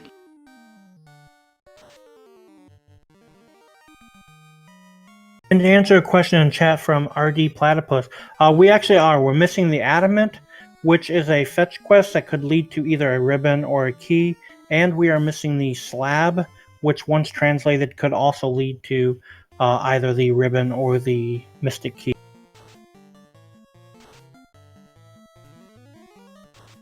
The Hangry Canuck knows they're loose. He's headed towards the mermaids. Gregglypuff's play here, he doesn't know this. He needs this to pay off. He's done one side of the Star Room. He's down to 3 chests to potentially get him back in this game. 2 of them are gone. Does not help him. Is a loose item right here in the floating fortress for Gregglypuff. We're going to find out in just a minute.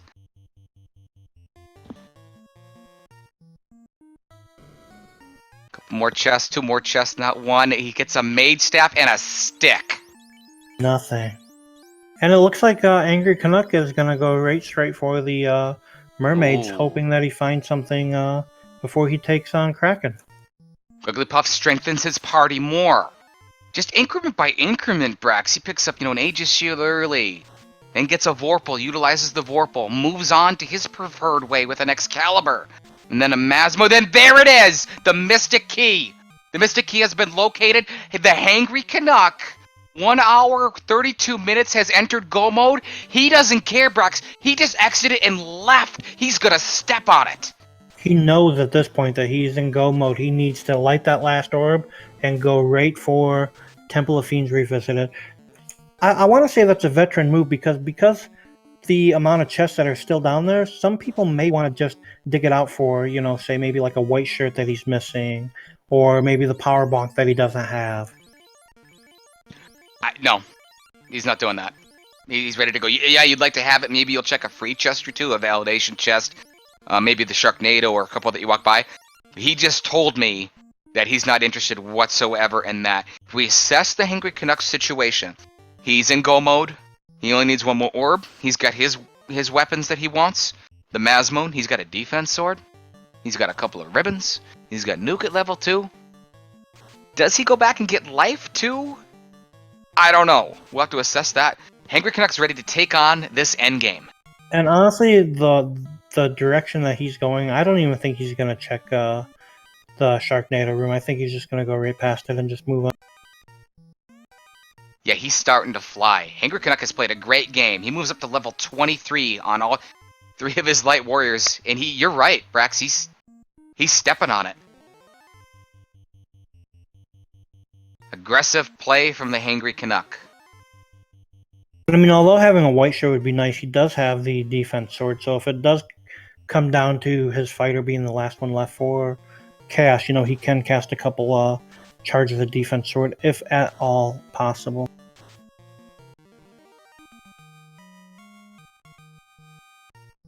He does check the Sharknado area. Gets a saber, a coral sword, and nothing else. This might be the last couple chests that he checks. We're going to see if we can see his spell list. It's level 6. I don't think he's got life 2. It's Red Wizard learnable. If he gets that, gosh, he's going to be level 25, 26 towards the end of the Temple of Fiends Revisited, and that's a strong party. Yeah, considering the armor that he's already found for his light warriors, I feel like the level he's at now, I think, would be all right going in there. And a lot of it's just going to depend once he does get into Topher, what he comes across. I mean, are the Temple of Fiends, the actual Fiend bosses, going to be, light, or are they going to cause him a bunch of trouble? Because, I mean, there's a lot of stuff we haven't seen. We haven't seen Thunder. I don't believe we haven't seen Swirl, Nuclear, Nuke. I think there's still a Cure 4 out there. So tons of stuff that could just be hiding behind, Temple of Fiends Revisited at this point.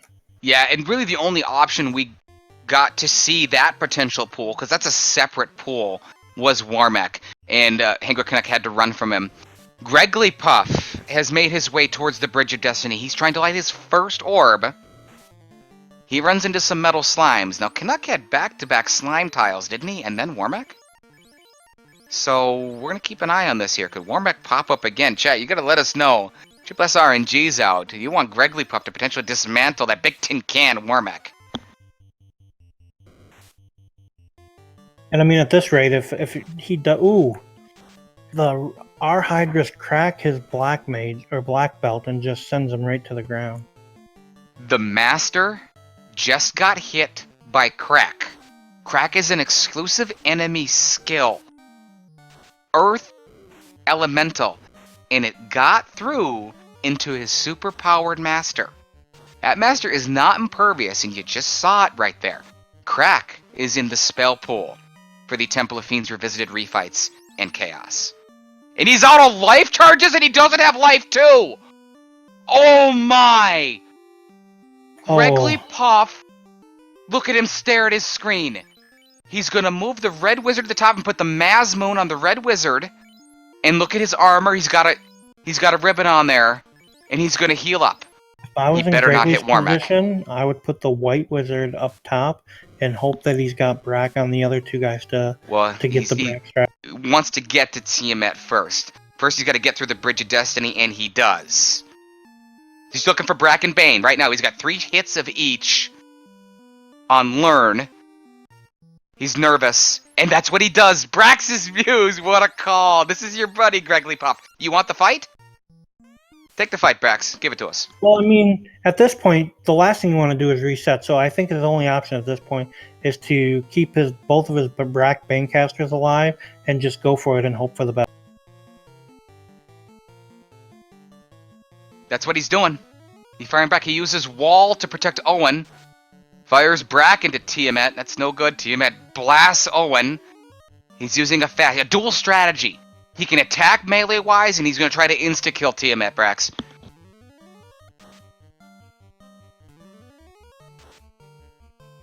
And he gets it on the 3rd cast. Broken into pieces. I kind of want to call that maybe not a veteran move, but definitely a good play because, I mean, that was just some fast thinking on his feet when he wasn't able to bring his black belt alive to do the fight for him. He had to really think of what to do, and I think a lot of people might have reset out of that situation. Greggly Puff lights his first orb, 1 hour, 37 minutes. While the Hangry Canuck at 1 hour, 38 minutes has 4 orbs lit, the Mystic Key, the loot, all the weapons and armor that he could want, and he enters the Temple of Fiends Revisited. 1 hour, 38 minutes.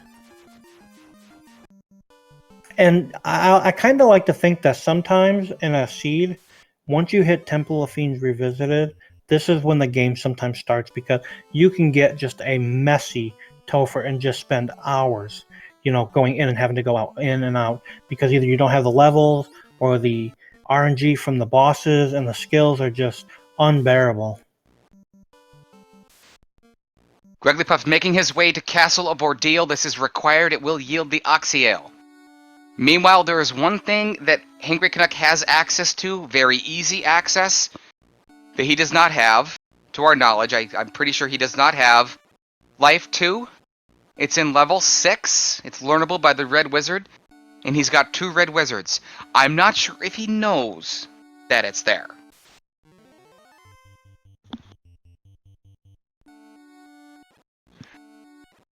Hangry Canuck is 2,000 years in the past on his quest to try to win this match against Greggly Puff. First time ever meeting between these two in Final Fantasy Randomizer. I did a little bit of training with Canuck earlier on. Talked about the Marsh Cave and some late game strategies. And he's executed very well. For Greggly, he's had a little bit of a disadvantage coming to Ordeals because if you come to Ordeals without the warp spell, it can, make for a way longer dive. Whereas if you have the warp skill, he could have probably already been in and out. So, gonna cost him some time there having to travel through the shuffled ports. The Angry Canuck, man, he's just cruising. He's already on the first Fiend Lich floor already.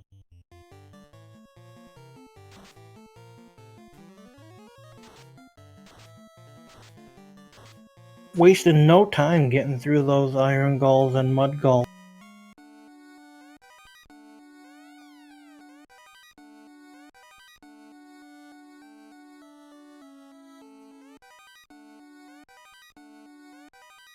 The Angry Canuck has made it to the first Fiend refight. He's taking on Lich. Greggly Puff makes quick work of Castle Ordeal. He's got his required Oxio. He pauses, checks his menu. He's doing the math. Chime, cube, rod, Oxio, loot. Oh, I don't have the Mystic Key, says Greggly Puff. Now he's thinking. Look at him pause, right? He's thinking, Mystic Key, where is it? What am I going to do next, and how am I going to find that? Oxio. He's looking at the Oxio. Okay, I'm going there. That's what Greggly Puff just said to himself. Meanwhile, his opponent, the Hangry Canuck, with a commanding lead, And a strong party, missing only one component, has made it to the fire floor. And if Gregory does go right to Onrek, that'd be a smart move for him, finding the Mystic Key, and at that point putting him in go mode, and only having to finish out the Lich and carry fight at that point to catch up. Canuck runs into some Agmas, he gets frosted and runs away, just a little bit annoying. He's got 80 heal pots, this is good. If you're in the 60 area, you start to get a little bit worried on the carry floor, but so far, things are good. Here's the second Fiend refight. It's carry 2 against Canuck. Canuck's going for damage. He fasts Will, and he fasts his Knight. An attack from the Excalibur. 3 hits, 100 damage. Carry tries to fight back, 100 damage of her own. She's going after Will. That's the Mazmoon wielder. 297 into Quad X. Knocks that Red Wizard down to one knee. Hangry Canuck has had enough of this. He vanquishes carry 2. Canuck making it look easy, Brax. Yeah, and honestly, I think at this point, Angry Canuck has a little bit of an advantage because he's using the Rainbow Mages as well as the Fighter, so they're all equipped pretty melee heavy at this point. So not only does he have the magic to back it up, but he has both Excal and a Massa Wielder. Gouda behind the scenes, working on switching the audio to our leader, our clear leader, Hangry Canuck, and here we go, there it is. In his quest, 1 hour 42 minutes, and a strong run from Canuck. He's on the water floor. But we know what's coming up, Brax. It's Kraken 2. He's got the defense sword, yeah. Kraken 2, a lot of people in the community like to call Kraken K-Honda from E-Honda from Street Fighter because when you find Kraken 2, sometimes it likes to go slap happy and might hit you 10 times for 1,000 damage right at the start. Same strategy, he's going to fast hit. This is good. He's going to fast Will and his Knight. He's going to get 2 fasts off, and he's going to get an attack from the Excalibur. After the fast, 1 hit, 85 damage. This is not good. The good news was Kraken 2 fired only a Fire 3, and he's got a second Fire 3.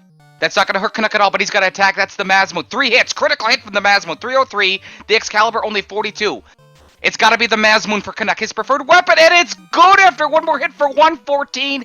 Brax, that is huge. You couldn't ask for a better fight when you get Kraken 2. When Kraken 2 starts pulling out the spells, that's what you want to see. The preferred weapon of the Mazmoon, Hangry Canuck, he knows how to use it. And that just showed it right there. Here we are. Oh gosh, this is unrunnable. He's going to have to use spell charges. These guys can hit.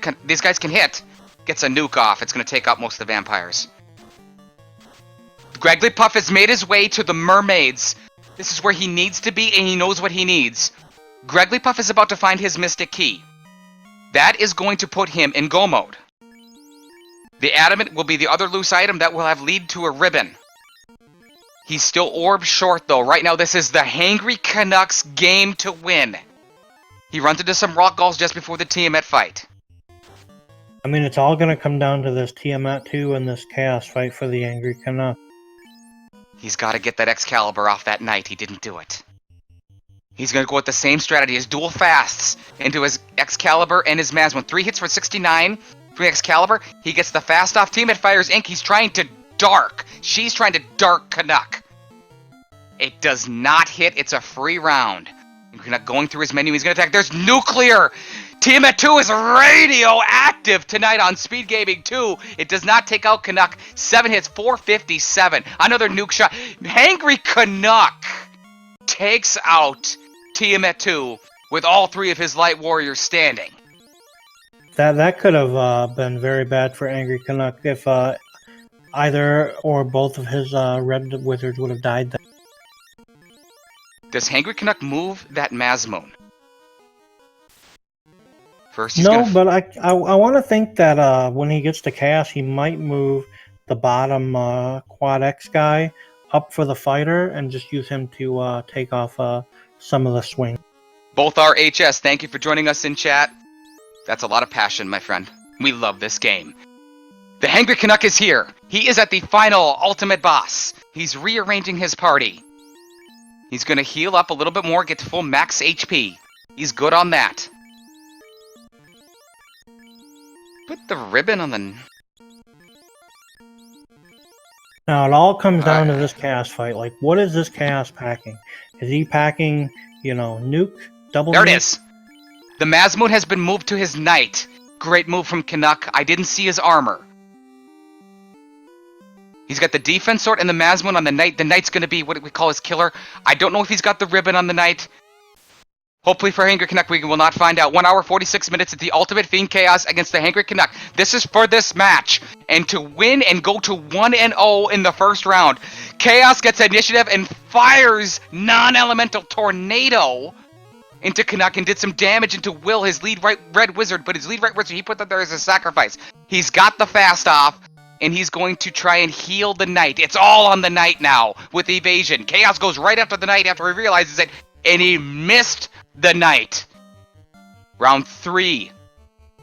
Will, the red wizard, has done his job. He might not last much longer. Hangry continues to try and put cures into his knight. Look at that. Look at him bring up the HP of the knight. And the knight goes after Chaos for 328. Chaos fights back with Blizzard. He's still got Will standing. He can still fire those cures into that knight as he tries to protect that lead light warrior knight and his Mazmoon wielding fasted killer status light warrior. Nuclear, more radioactive action. He's down to the knight. Hangry Canuck is in trouble. 9 hits. It's mano-a-mano. Hangry Canuck, 524. Not enough. Bane from Chaos misses. Hangry Canuck attacks again. 519 damage. We've got a winner. It's the Hangry Canuck. Check it out, your GGs, and congratulations. And with an official SRL time of 1 hour, 47 minutes, and 23 seconds. GG to the Angry Canuck. Boy, I was getting a little nervous there because Chaos, pulling out that stuff. Whew. I don't think he could have taken another nuke on that fight. But luckily, he did the Bane strats and missed, and the Angry Canuck was able to victory over Chaos.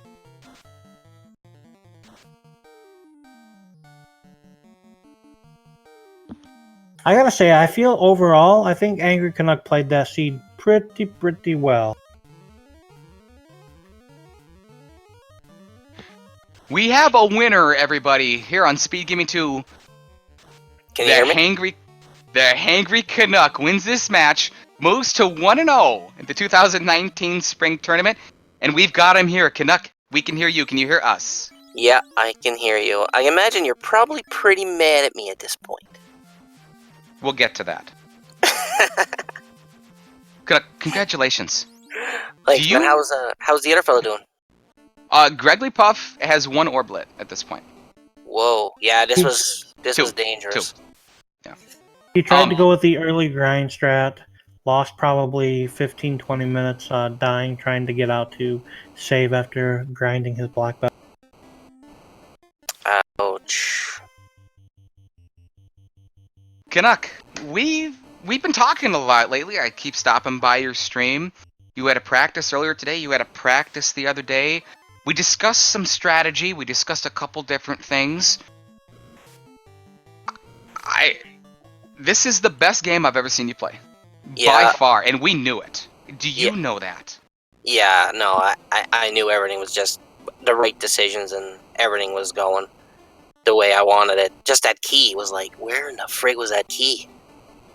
That was the one thing I was missing, but I happened to take a lucky dive at the women. We were actually talking about the Mystic Key, and actually we were thinking that it was going to be one of the fetch quests, whether it be via the Adamant or the Slab Turnip. I didn't find either of them, Adamant or Slab. I'm kind of glad they were needed. But no, that early ice dive, we were actually sitting there talking. I told Will I actually think I preferred doing the early Ordeals dive, but you doing that early ice dive, grabbing that crown for Astos and turning into the floater was definitely a very good move on your part. Well, I mean, I had 8 shots at nuke. Why not? You know, if it goes wrong, it goes wrong. Gotta make a play, so that's what I did. Canuck, I'll give you a little bit of information. and some hard numbers a little bit on your match. You entered the air at 42 minutes. How did you feel at that point when you got into the air? At 42 minutes, I was like, okay, I might be behind, because I knew it was a little tricky to get to the floater. If he didn't take the chances I took, I figured maybe he's a little behind me. But I always play with the feeling that I'm behind. Just gives you a sense of urgency. I never think I'm ahead anyway. You were ahead, Canuck. Your opponent tonight, Greggly Puff, entered the air at 1 hour 12 minutes, a full half hour behind you. So that's how well you played, Canuck. It was quite well. I want to ask one thing. We only thought we had Falconic and everyone in chat. The only one thing that concerned us was, did you know that Life 2 was Red Wizard Learnable at level 6 White Magic? Okay. Yeah, I did. I was like, well, I don't remember where it's at. I'm not going back. I was kind of hoping, like, I didn't really remember, I'll be honest, I didn't remember it was level 6. That's why I was checking the first one to see if my fighter could get anything good.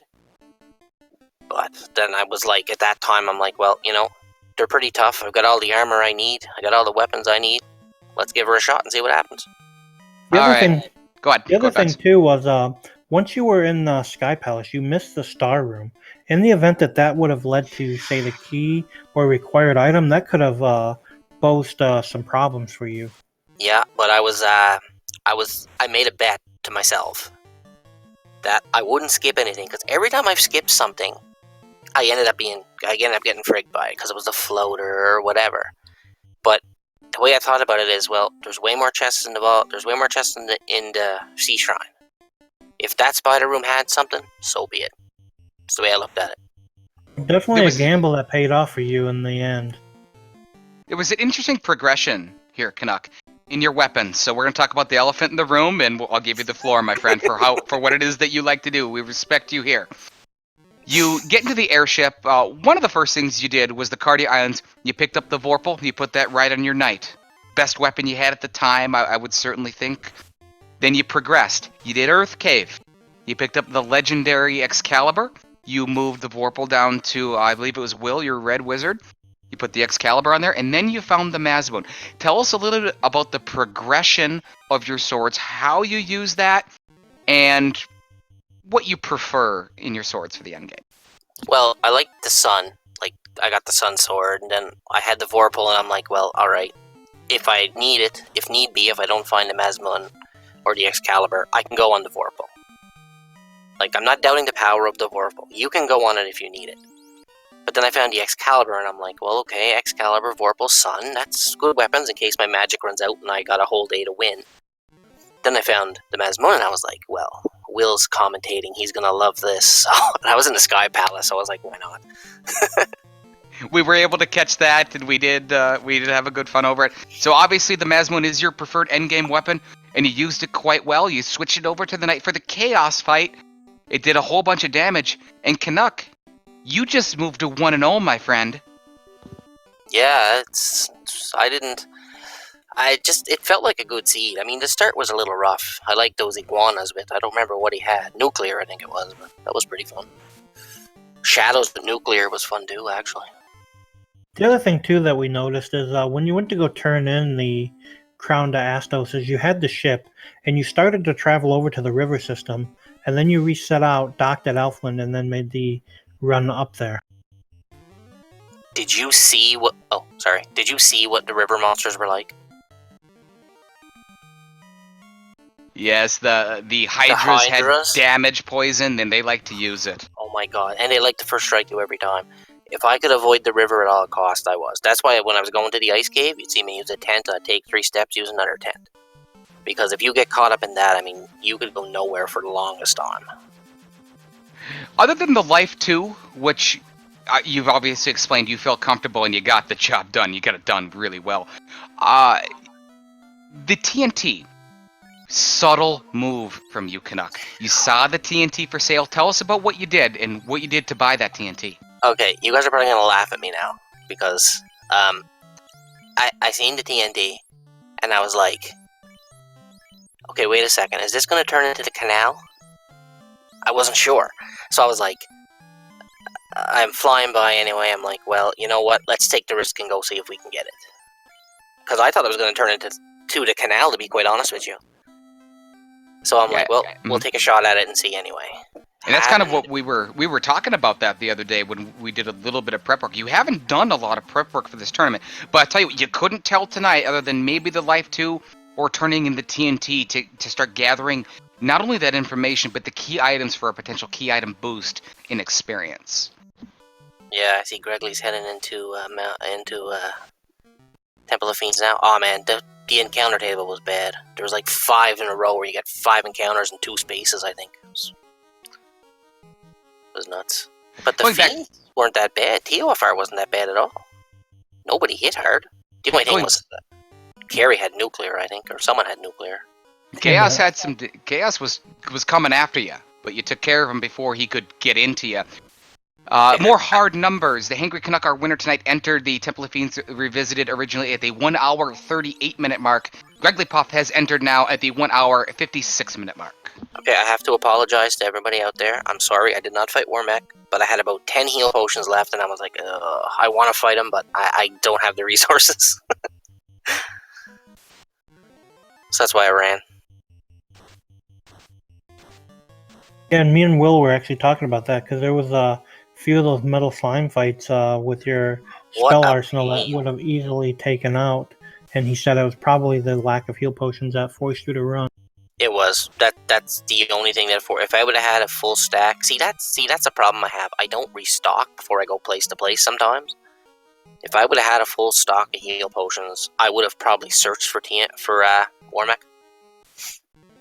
But this was not a seed to have a black belt, I don't think.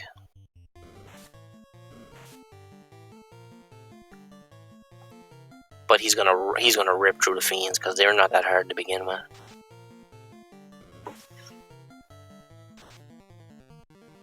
I like his party comp though. I decided to go with the fighter and the 2 reds, along with the white. But thought about taking a black wizard, but Yeah, right when you left Canaria first at the start, we saw that you were running with the white mage at the front of your party, and I think it was right before you entered Temple of Fiends you were able to kill off the white mage and go right straight to that 3-man party. yeah, that was. I knew the white mage was going down the second I seen the first spells in the first down. We haven't seen this yet, actually. I have seen it in practice, but we didn't see usage of the slab or the adamant. Nope, didn't need either or. They led to each other, which led to a ribbon. And the key item came so late, Canuck. Can you tell us about your thought process? You were in the Mirage Tower floating fortress. You knew you needed something loose. I'm assuming you knew it was the key. Take us through your thought process at that point, as you're so close to getting to go mode. Ooh, carry with nuclear. Snap. Well, I was, like I said, I was like, I knew the only thing I needed was the key. That was it. I had everything else. I had the loot, I had Fiend, I had everything. So I'm like, well, like I told you before, I took a shot at the spider tower, at that floor. I'm like, well, if it's here, it's here. Tossed the race. I took a chance, and it paid off. It might not have paid off. But I knew in my mind, if the key was nowhere else, I did have that floor to go back to. I would have been pissed, but I knew it was there. Yeah, and I think that's one thing these two where you play against each other versus the 4-man races is when it comes to a 4-man race, you might not take as many gambles because it's like I might not get first, but I'll get second. I'll still earn some points. But when you're playing for first or last, I feel like sometimes people are more apt to making those bigger gambles so that they can, proceed in the tournaments. Yeah, well, let's, Falconic wants me around too. For anyone that might be watching later on YouTube with that great community that we have over there, where I came from as well. I used to watch so much over on YouTube before I joined the community. Falconic FF, the Enforcer, one of our leaders in Final Fantasy Randomizer, is saying that he wants to challenge Canuck because he just saw how Canuck played, and he wants to duke it out with them. So that's on for potentially round 2. Yeah, I think I'm going to make it a habit now of tossing that Vorpal away. Ooh. I'll say the only disappointment I had in this seed was Kraken 2 not getting slap happy and just casting the spell. Yeah, I mean, none of the Fiends really posed me any of a threat, really. Worst Chaos was the worst thing I come across. And I'm glad he didn't have many hit points, because I'll be quite honest, I didn't want to make that dive again. Especially with those lobsters tossing frost out there, and you get surprised by 9 of them. That was fun. I just put the controller down and went and got a drink.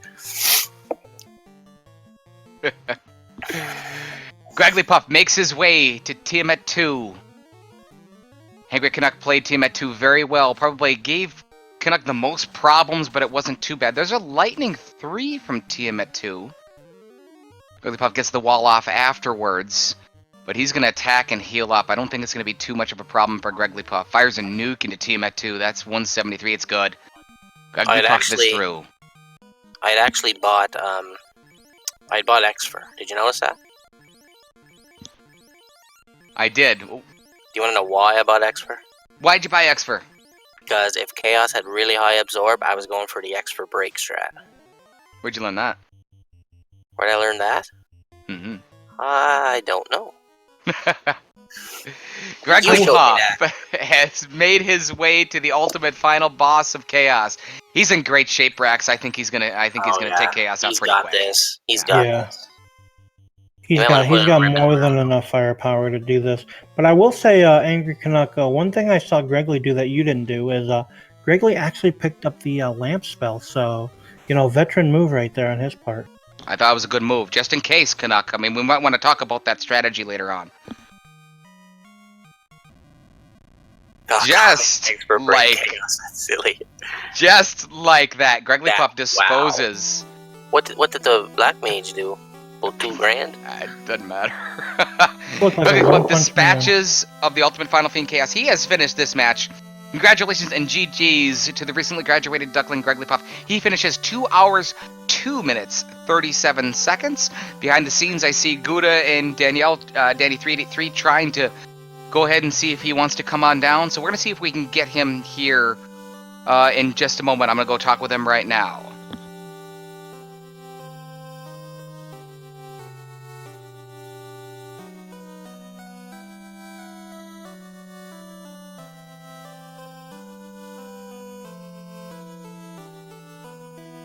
And there he is right now. Joining us is Greggly Puff. Greggly, can you hear me? Yes. It's Will, obviously. Well, Greggly Puff finished it out. Made it look easy, really, there at the end. The early game, your mantra, your dimension, the Greggly Puff way. Well, it was like, my God. I said to myself, as I was heading to the Elfland area, make sure you turn in the herb. You're going to be right there. No matter what the city is, turn in the herb. It was Provoca, killed the pirates, and then I just left. And then I got the bottle, and I was all like, hey, I could do something with this bottle. Maybe Gaia's up this way. And then, of course, that's when it dawned on me, like about the Matoya-ish area, that I had yet to turn in the herb, but at that point I was already up there, so I was like, I may as well just finish what I'm doing up here. And then, so that was the first big mistake I made. Anyway, GG, man. Oh, thank you so much. I appreciate that. Well, it wasn't an easy seat off the start. It would have thrown a lot of people. I actually got pretty lucky, I'll be quite honest. No, you didn't. I mean, I just played really just...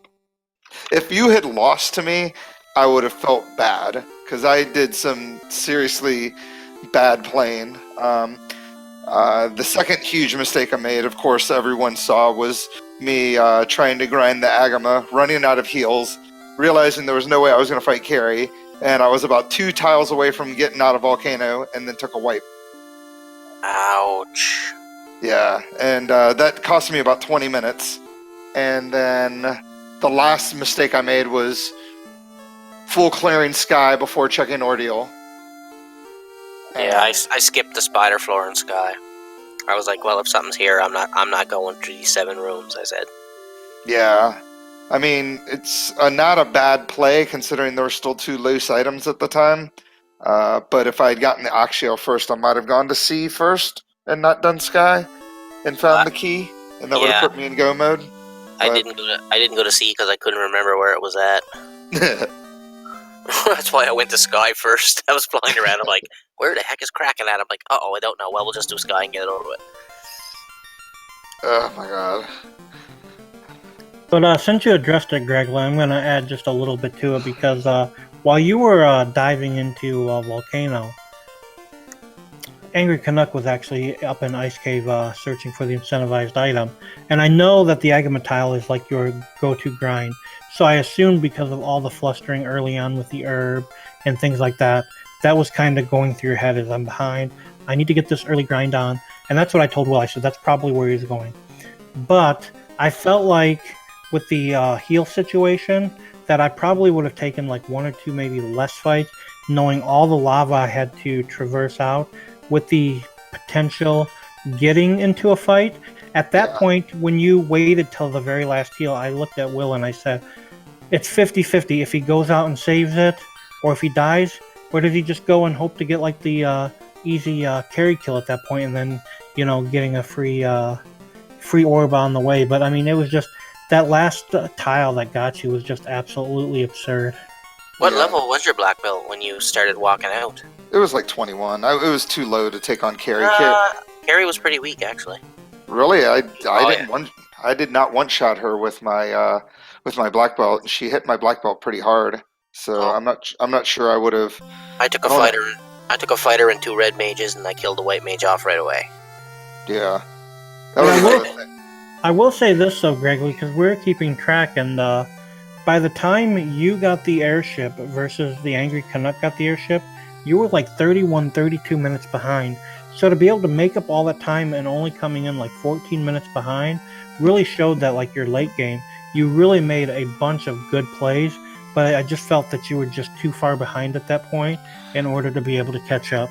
Yeah, I mean, all I could really hope for was just a nasty, ugly, just terrible Topher that took you down a couple of times. Yeah, and honestly, the way he was going, the way Topher started out, the only thing I think that would have maybe helped you catch up is if when Angry Canuck got to Kraken 2, instead of pulling out the measly Fire 3s, if he would have done, like the 10 slaps that we know and love from Kraken 2, I think that might have given you enough time to catch up. But the fact that Kraken 2 just kept throwing out the fire spells, I kind of felt at that point that it was almost an automatic win.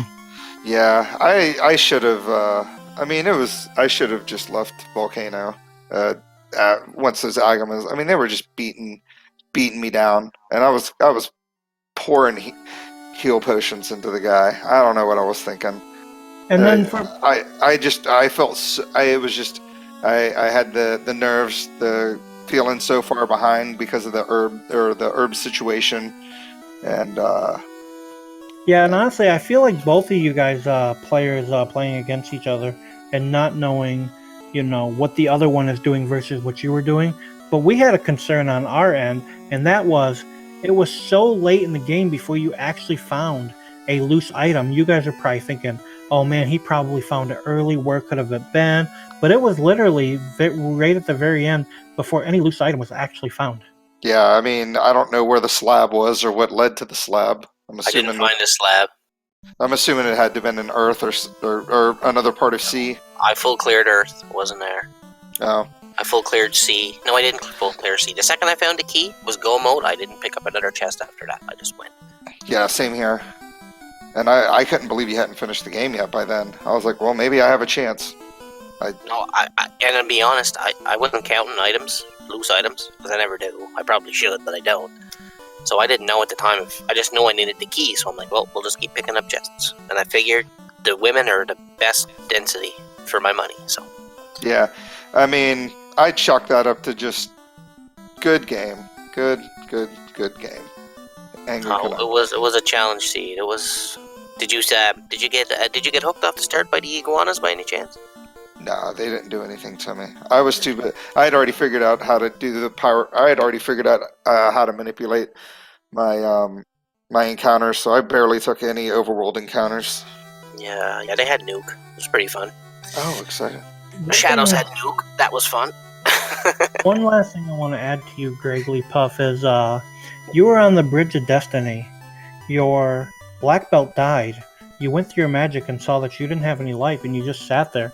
I felt like some people at that point might have just reset, but you actually took a minute, looked at what your options were, moved the white mage or the white wizard up into the top slot, and you went for Brack strats, which I think on the fly was pretty good thinking. Yeah, it was either going to be Brack strats or I was going to start. I was just going to go Massa, just fast and Massa and pray for whatever if the Bracks didn't end up hitting, but luckily they did. We're starting to close up shop here on Speed Gaming. We'd like to thank them for hosting us tonight so that we can bring this first ever meeting between the Hangry Canuck and Gregory Puff into your homes. Certainly thank you, the fans.